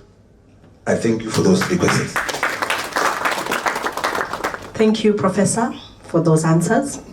We will now hand over to our participants who are attending physically. Okay, thank you, and thank you for your contribution, so I'll be brief and precise. So my question was, the professor mentioned collaboration as a key in us achieving dominance in the AI sector. So you mentioned our collaboration at a regional level and also maybe at continental level as Africans, but to be frank, it takes taking us as Africans, to collaborate. Given even the African Free Trade Area, it's taking us time to just pass on some conditions for us to trade. So isn't it possible for us to just establish collaboration as companies within the country? Maybe saying company X provides land for the development of these AI models, company X provides servers, and then maybe just develop a solution that can be pioneered throughout the African continent. Then maybe just leverage that 3.1 trillion that we have, and then from there we build outwards. So that's my question is, can you not just establish partnerships at corporate level, then in that country, then we proceed outwards? Thank you. I would like to congratulate Professor and his many titles, Mutambara. My question is very simple. Professor, you did show us a number of books that you recommended that all leaders and anybody interested in being competitive in this space should read.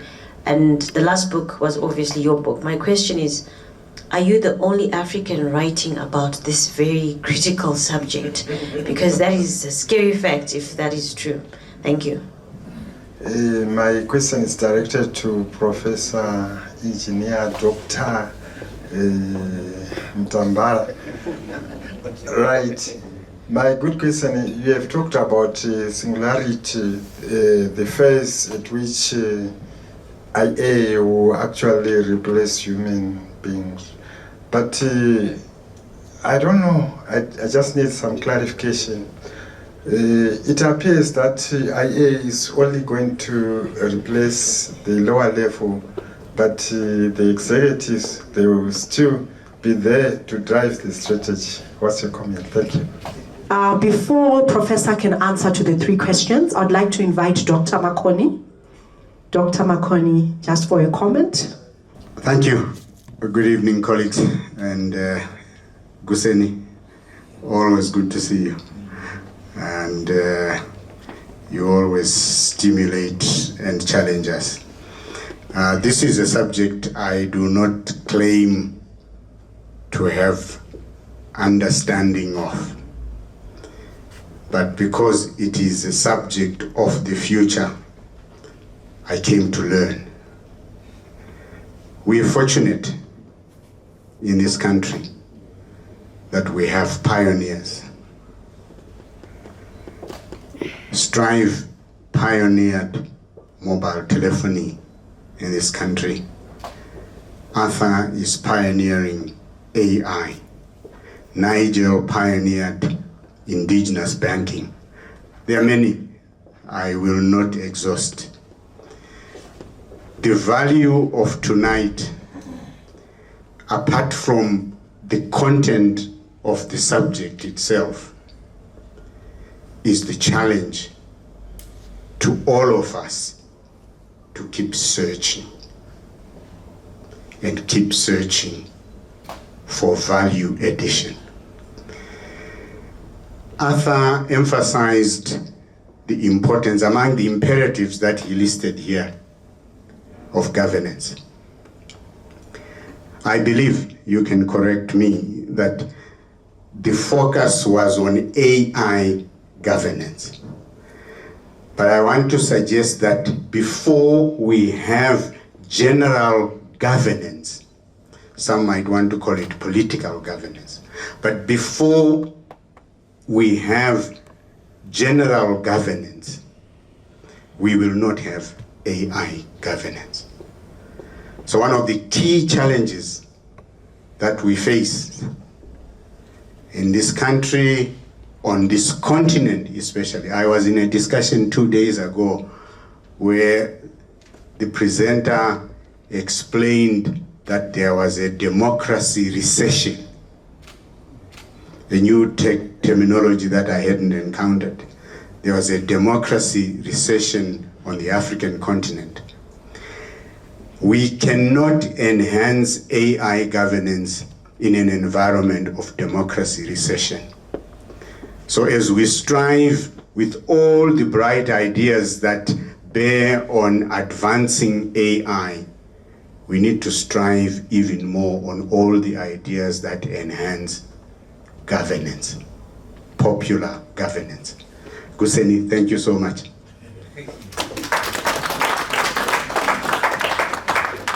Another round of applause for Dr. Makoni. Such powerful sentiments. Thank you. Over to you, Prof. Thank you very much, Dr. Makoni. You are very correct. It's a foundational matter. Don't put the cart before the horse. We must resolve the matters of political governance. In the same way, we must address the matters of energy, connectivity, and human capital before we have any meaningful adoption of AI and a meaningful deployment of AI. So thank you very much for reminding us that seek first the kingdom of political governance. And AI governance will follow. Collaboration, very correct, but we can have both. Let us have collaboration among companies, African companies, but also collaboration at the country level. Because if we don't solve the collaboration at country level, the collaboration of the companies will be suboptimal. So yes, it might be easier to go the route of collaboration among our companies. Let us not give up on working together as SADC, working together as Africa. And by the way, the reason why we have challenges is because of politics and political governance. When we are united as the United States of Africa, there will be one president coming from Gabon. Maybe. Cyril Ramaphosa will be Minister of Agriculture.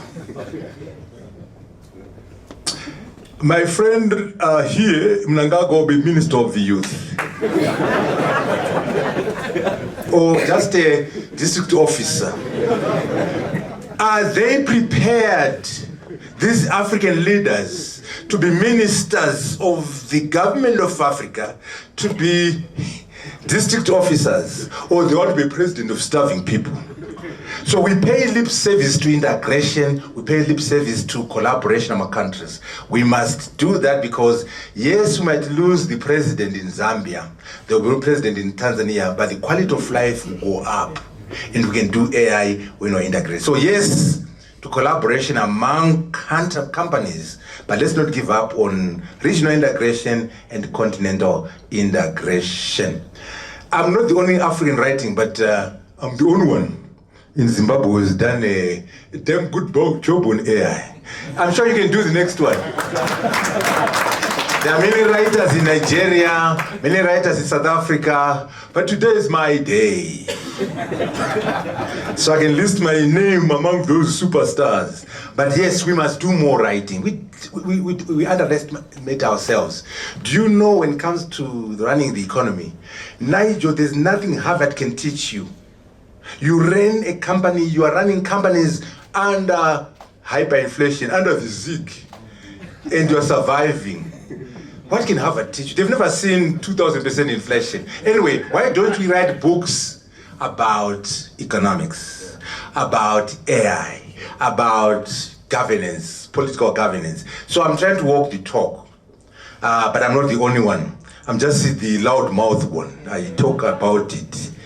Singularity. Listen, let me confirm your point about lower people suffering. Right now, there's a CEO of a major global company who has said, when there's a vacancy in this company, come and tell me why AI cannot do the job before you hire. So once we have a vacancy, don't hire. Prove to me that AI can do this job. If AI can do it, don't hire. So already they're downscaling, not violently, but every vacancy is no longer being filled. But however, beyond that, even they will be in trouble because remember when you say super intelligence, we're saying that the machines or the computer systems are smarter than the smartest person. So even the CEOs will be in trouble in their own way. We are not there yet. And by the way, it doesn't mean that human being will be replaced. We just need to come up with a plan. What am I going to do when my kid is smarter than me? That's your challenge. If you have no answer, then the cat will take over the household. But surely there are ways. And by the way, don't be scared of AI. Here's my approach. We must do what we call human augmentation as our strategy. The human being plus the AI system is a better professional. Not the AI replacing the human being, but working together. Find a way to make AI your friend. AI and the human doctor, a better doctor. AI and the engineer, a better engineer. I'll give you an example of medicine. We can have an AI system which is very sophisticated. We can do the diagnosis and it will look at you and say, oh, you have stage 4 cancer. You're 4 weeks to die. Go home and pick up your bags. The AI has no empathy. But if you take that result from the AI system and give a human doctor, the human doctor will say, I think we've got issues. Why don't you bring your spouse and we can discuss the matters we've discovered about your body? And then you can lay out the message about stage 4 cancer in a nice way. So now we have the expert, the AI system, plus the human doctor do a better delivery of medicine. So the message, Zimbabwe, is about human augmentation. Human 2.0. The machine plus the person is a better person.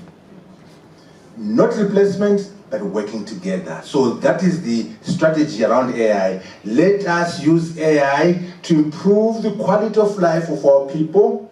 Let us use AI as our friend, not as somebody who's going to replace us. In terms of, that's it. The rest is searching, keep searching. Dr. Maboni, you must keep searching. But you must also write, doctor. You have so much, these guys, these old Madalas, they don't know that they have so much wisdom to teach us. Going to the University of Zimbabwe and being chased away in 1973 under the pots and pans demonstration. He was in the SRC. You don't even know because you know him as a minister. He was a student, one time he was fired.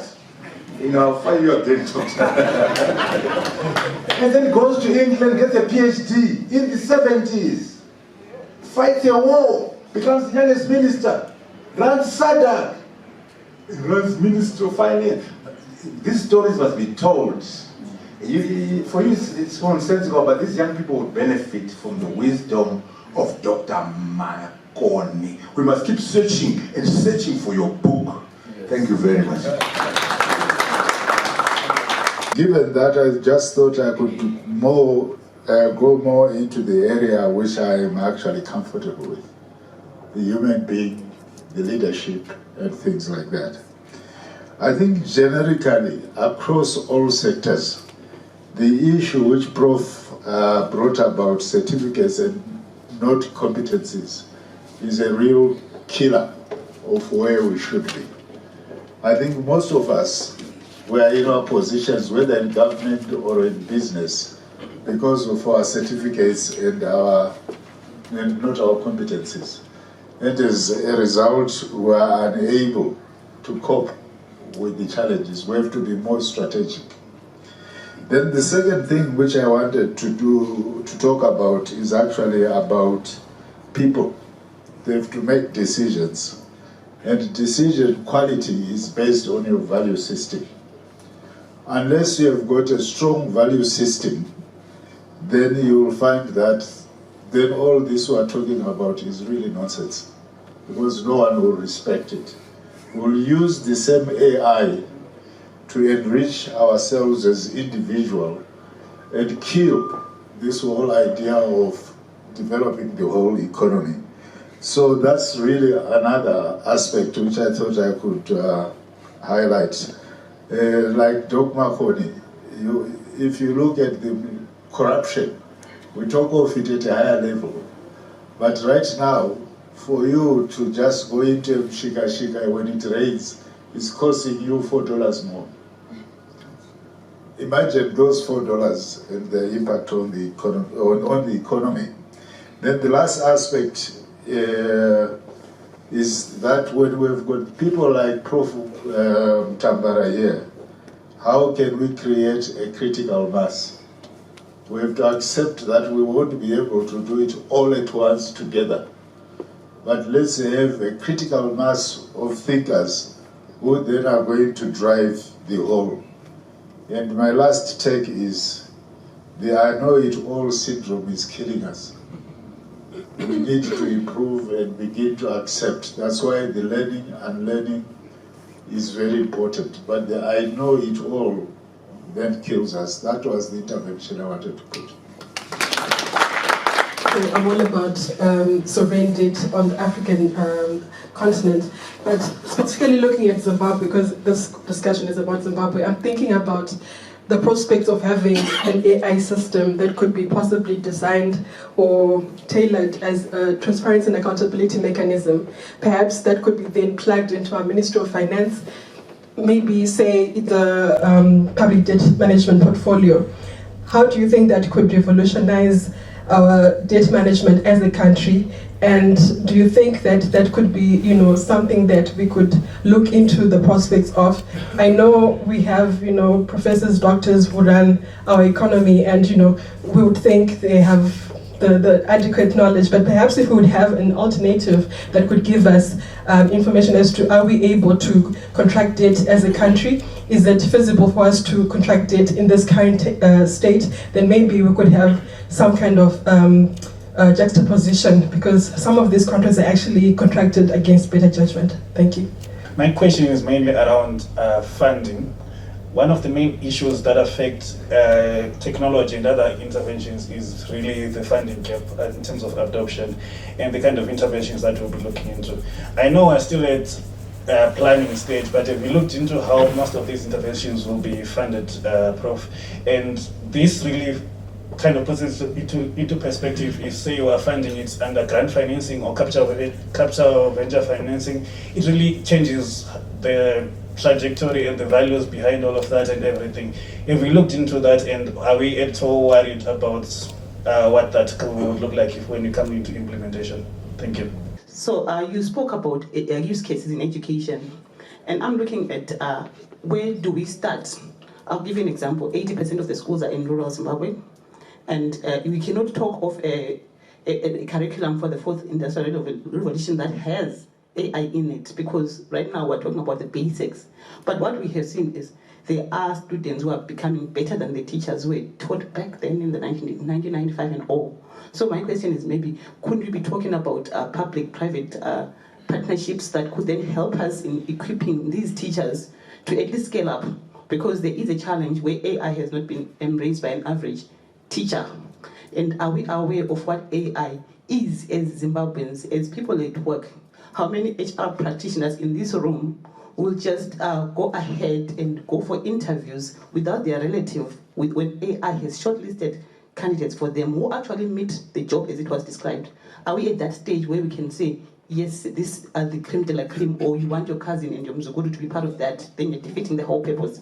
I had an opportunity in developing models for some of the banks. I don't know if there's some of the people here, but what I faced as resistance was accepting what an AI model can give you. Most of the banks, the challenges are the non-performing loans. But are there people who are ready to accept that a model has told you that Mr. Mpari, that's my husband, he's wearing a nice suit, but he's going to default? Or you would rather give him, because of the suit and the car that he's driving, and increase what? Your non-performing loans, and the bank ends up what? Struggling. So there are some of these things that I'm thinking. So what are our quick wins as Zimbabweans to say, where are we going to have AI out of this meeting that you've just done here and the book that you've given us, a wealth of information? Are there some quick wins that you can take and say, we're going to rewrite the story of Zimbabwe by embracing AI with what we have, not going far, because Magetsa Achara Machineta, there was going to be, yes, they're styling Internet of the Village, but how many will be able to pay the subscription, even if someone has to donate those devices even to the schools or to the growth points and all? Can they still sustain them going forwards? So what are some of the quick wins where we can see the value of AI in our day-to-day operations at business level, private, or even in the public sector? These are my submissions. Thank you so much. One of the major use of AI in banking is financial inclusion. And you gave a very good example. When you see a customer and you are deciding whether to bank them or not, you look at how they are dressed, you look at the salary, but maybe they are the one who's going to default. Whereas the poor people with no pay slip, with no physical address in the informal sector might be actually better customers. And AI will be able to do that because AI is using alternative ways of identifying a bankable person. So a major impact of AI in banking is financial inclusion, where you are able to identify people who are normally not identified as bankable by traditional methods. So financial inclusion is an area where we can have a quick win if we can use it in the banking sector. Human capital management, there are areas where we can use AI to be able to choose and pick the right person and be able to add value to the organization. You've answered most of your own questions. We must start with the basics. And in the book, there's a chapter called How to Make the Global South Ready for AI. Don't assume that we're ready. Energy, connectivity, human capital development, awareness, all those things are so foundational. So yes, you are very correct. If we're going to use AI in the villages and everywhere, we must solve the issues around internet connectivity, energy, and so on. But it's important that we partner, triple Ps. Partnerships between government and the private sector, partnership between international players. So it's important that we understand the importance of leveraging the basics. So thank you very much for that submission, but I'll take it more as a comment. But I think Nigel will say more about banking and how AI can change banking and make our people have access to banking. By the way, if you are not in the banking sector, if you have no access to finance, you are ostensibly excluded from the economy. So financial inclusion is very important. Financial literacy is very important. Mutambara, very important value system. As I said earlier on, the AI systems is primarily an optimization system. What are you optimizing? What do you believe in? Right now, there's a major danger of what we call bad actors. AI can be used to steal money. It thieves. You know, the problem with AI versus nuclear weapons, Vamakon, it has been very difficult for terrorists, so-called terrorists, to build a nuclear bomb. Where you need uranium, you need to understand nuclear physics. It has not happened in 50 years. Not a single terrorist, I mean the proper ones, not us who are called terrorists, but the proper ones want to kill people. None of them has been able to build a nuclear bomb. You can't say the same thing with AI. AI is just the brain, the computer, and connectivity. So the bad actors with the wrong values are going to use AI against you and me. And you can come up with governors. By definition, a bad actor does not respect laws. So we have to have the values. The values are what is going to control us. So value system is very important. We need a critical mass, you're very correct, of people, of ideas, but one thing that is so foundational that you emphasize is prioritization. And I talked about this in my triangle. You can't do everything. The sequencing, what do you start with? What's number 2? What's number 3? Of course, some things can be done in parallel, but there must be some sequencing. There must be prioritization. And the people, critical mass, we need some good people in the country who are thinking right. But others in the diaspora, keep them there and use them. The chef working for McKinsey, working in China, James Panika at Google. Why don't we use our people in the diaspora as a resource? Dr. Manyika, you are Vice President at Google.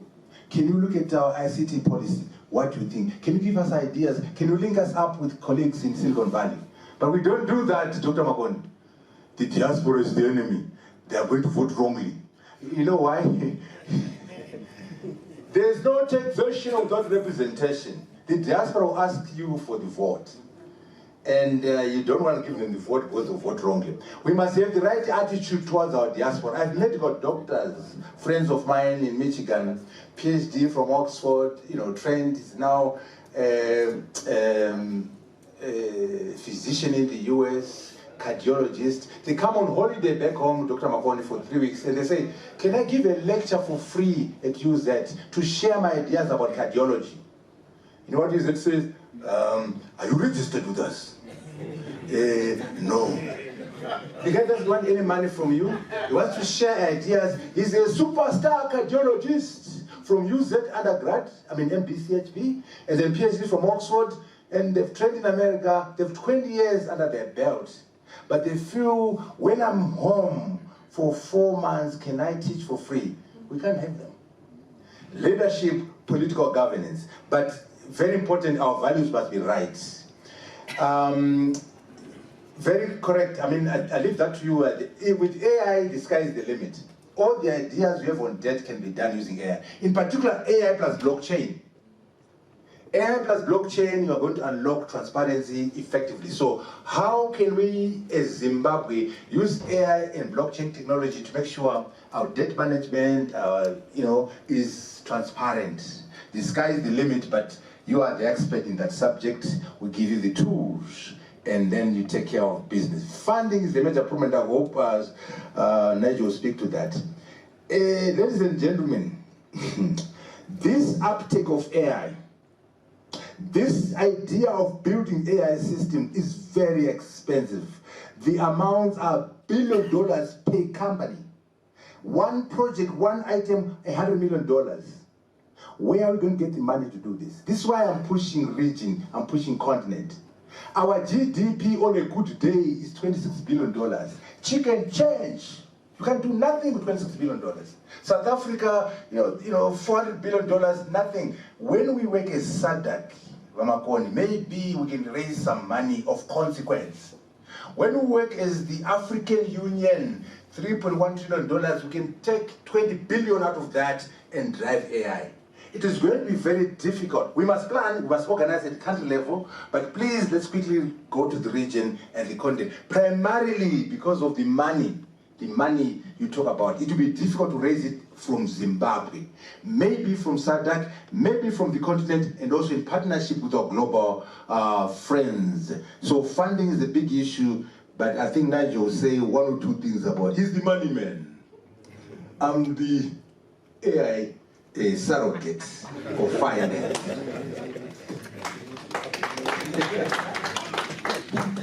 We are just there to complement. They say money always follows a vision. It always follows, I'll put it crudely, a sexy vision. Something that's appealing. Money always comes to people when they are solid characters with ideas. So when you flash ideas, when you flash aggregation in terms of Africa, then I think we can start to make an impact. And I think the thinking we've had heretofore has been very small. So we need to think outside the box if we're going to sort of raise the type of monies that we need to undertake these huge AI strategies, without a shadow of doubt. And some of the things I think are pretty basic: energy, connectivity. There are markets that we can draw from, international capital markets, to be able to do so. But Africa itself, I think it's a reconfiguration of how we think about money for what we would call AI infrastructure. I think that certainly needs addressing, to quantify, put numbers, and say what is it that we need and how can we collaborate and cooperate for that particular one. I don't know what the number is, but it's lots of zeros. But then as Zimbabweans, you're accustomed to lots of zeros, aren't you? So you should be able to think and pivot in that way. But coming back to the question Doc asked, I think I've straddled the microfinance sector and the formal commercial banking sector. And without a shadow of doubt, the poor person, once given credit, the default ratio certainly is a lot lower than it is. It ranges anything between, worst years, 8%. But if you look at the commercial banking sector, I mean, we wiped out the capital of banks through corporate lending. So the poorer people are better credit risk than, and particularly women. I think 60% of our portfolio on the microfinance side was women. And even when they were due to default, they were likely to warn you of default. If you were stuck at the border, they would literally look for Nigel Chanakira and say, but in stuck by border, and the gents, he disappears. So I think the capacity to give access to capital in that particular way. I'm still looking for mobile money being used for credit purposes. I don't think that that's been cracked. Mobile money for credit purposes is minuscule. Human behavior can be modeled in terms of past behavior. And so to project whether somebody is bad credit or not is simply a question of algorithms. And your past behavior, normally if you fail to save, fail to invest in the past, what's new? When you get a loan, you're going to do it all of a sudden. No. But there are certain principles and disciplines around percentages of your income that you get and what you actually put aside for a rainy day or as an investment. And a lot of people don't do that. Then we get to the extreme end of this, the very wealthy. They understand the power of leverage. And that's what we need to educate our people about. That I think sometimes emanating from the biblical concept, Proverbs 22 verse 7, don't borrow. No. The borrower is slave to the lender. That's what we are taught. But then the truth of the matter is there's another teaching in the Bible. If you go to the widow with the oil, capacity to leverage and take advantage of borrowing for purposes of expanding your business as opposed to consuming, then I think we are on the precipice of something significant in terms of using AI for the emancipation of the poorest of the poor. Thank you. Thank you so much for that, Dr. Chanakira. Mine is more of a comment. I think, Prof, you remember the last conversation that we had at the Australian Embassy, where you actually also presented, and you actually emphasized on the issue of leveraging the resources that we have, the human capital around the globe. And from the government perspective, I'm talking from a technical perspective, not a political standpoint. We have hidden that. And anytime this week, we are going to have a publication of the Zimbabwe Artificial Intelligence Random Readiness Assessment Methodology Report. And we did that, yes, working together with UNESCO. It will be published on the UNESCO website. We really are taking the advice from the technocrats within our people, the skills, the human capital within our people. We've also developed the digital innovation profile for Zimbabwe, also working with ITU. It will be published soon after the few protocols that are only left. And really we are also looking forward to start on the consultations. I think the last time, Prof, you gave also a presentation at the Australian Embassy. We're actually trying to come up with a framework. But yes, Cabinet said, let's come up with a strategy. And we are actually benchmarking and peer reviewing with fellow countries like Zambia, Rwanda, Kenya, you name it. But my appeal is that let's counsel. We really need to develop this thing. I've always said, besides our political inclinations, besides our professions and everything, we are Zimbabwean first. Then after that, you are an African. Whether you go wherever, whether you have got a citizenship from whatever country, but this is the country that we call home of origin. And Professor, I have actually been given a message to say, make sure that the professor knocks at the door of the Ministry of ICT. We really want to work together with everyone here. For your own information, I tell you with artificial intelligence, like when we were working on the AI REM report, we had linguists, people who want to, let's have those people with the specialty to write exactly what we want to produce. We had lawyers, we had engineers, we had doctors across the globe. And I tell you, from the UNESCO side, they were saying this is one of the best documents that we have ever come up with. And my appeal, everyone in the room, let's come together, let's work together, let's come with these documents, and when we have ownership of the documents, it becomes easy to implement what we would have written in the document. Then lastly, we need to tell our own story.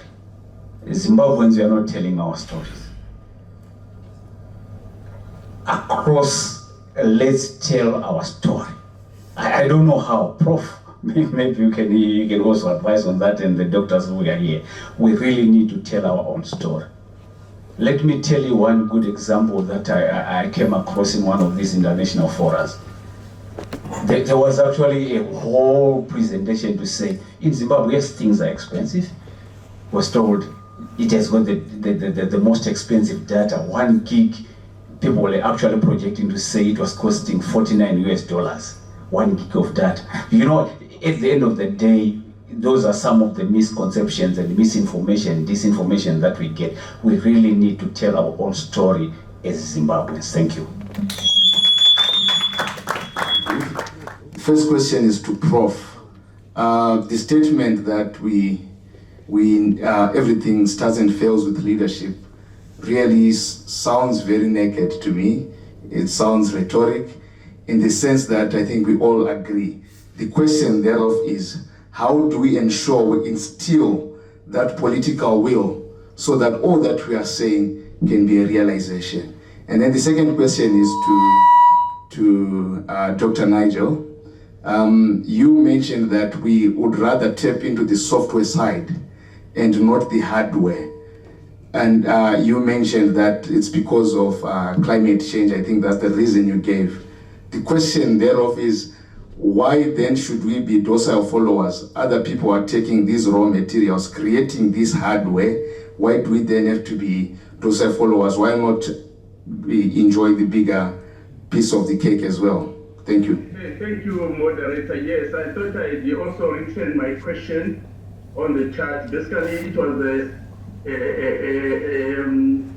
a request from myself to Professor with regards to our possibilities of using AI to address some of the structural challenges that we have in our economy, in particular in the mining sector. I'm trying to be relevant to the discussion today, which relates to AI vis-a-vis our economic prosperity. So we are currently having a structure of our economy which is basically extractive, and we cannot evolve under that scenario. Hence, how can AI assist our mining sector to add value in particular? I know Dr. Nadia Chanakra tried to answer that question in the agricultural sector, where he argued that productivity can be improved through use of drones and maybe smart agriculture. Now, the mining sector is worst affected by lack of technology, and the question is, how can AI be of help to our country? Thank you. Thank you very much for those questions. I'll start with the last one. It's a pity you couldn't get my presentation. I cover extensively the mining sector, but actually in the book it's even more detailed because we are a mining economy. So I go to town in terms of how you can use AI to drive the mining sector. But so I won't say much here, but to say let's discuss and also let's look at what we have said in the book. On leadership, listen to me very carefully. When I use leadership around AI, I'm not talking political leadership. You're being defensive unnecessarily. AI leadership is missing. That's number one leadership I'm concerned about. AI leadership. The kind of leadership we're getting from Strive Masiwa, that's AI leadership. Okay? And that AI leadership will come from the financial sector, from the business sector, from the academic sector. I am concerned about AI leadership. Political leadership is secondary but important. It's necessary but not sufficient.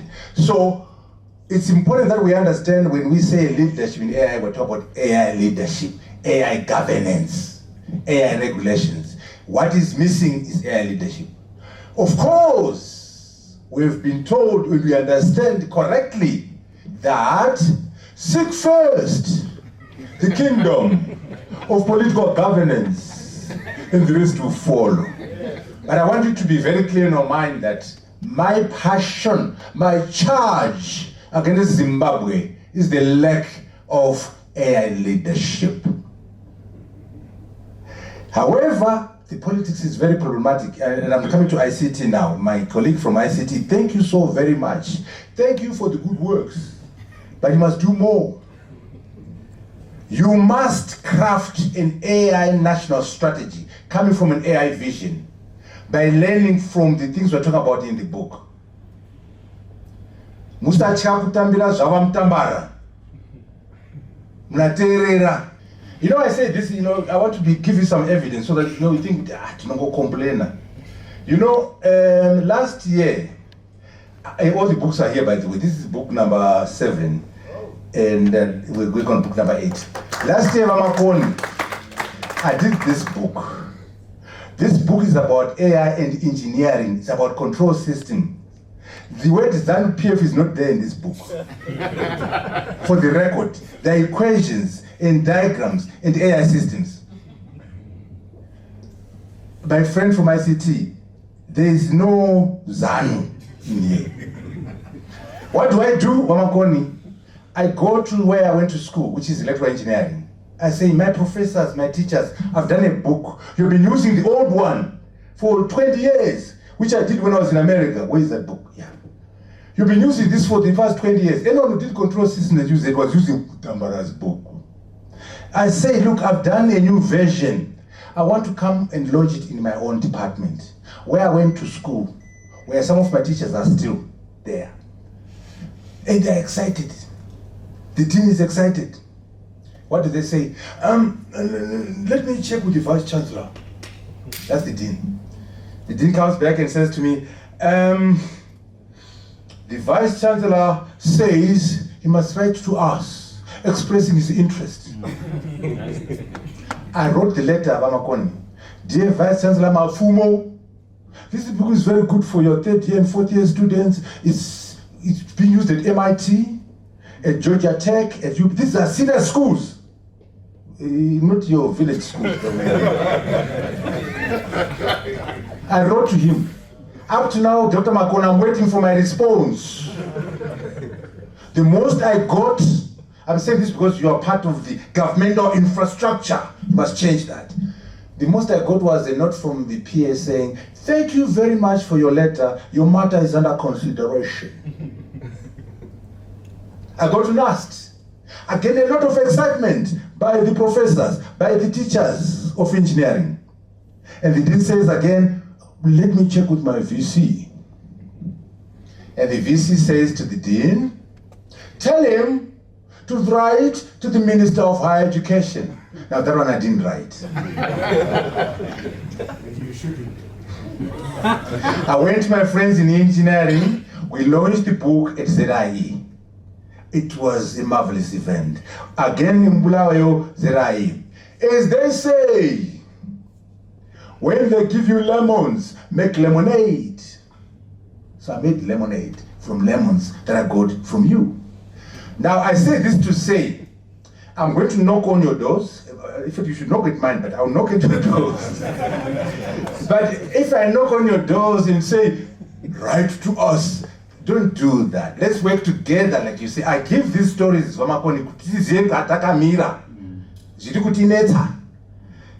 This book is about engineering, equations. Oh, it gets worse. Another piece of the pie. I then take 4 of these books and donate to the library. And I gave them 4 copies. They're very expensive, but I gave them for free. I want students to read. Then after 4 weeks, I was like, let me check. Are those books on the shelves? I called the librarian. Mr. Librarian, are my books on the shelves? I'm sorry. Akatorwa nevakuru. Vakuru varimbotongorera book. Then I lost it, Omakon. I lost, typical of me. I lost it. Maduku, give me the vice chancellor's phone number. Maduku, give me the number of Mafumo. I called him up. Professor Mafumo, how dare you take my books and put it in a locker? Can you read those books? You have no capacity to read these books. What are you doing with those books? I want those books in the library. He was ashamed. You know why? He thought, number 1, I wouldn't know. 2, I have no guards to approach him. The next day, the book was on the shelf.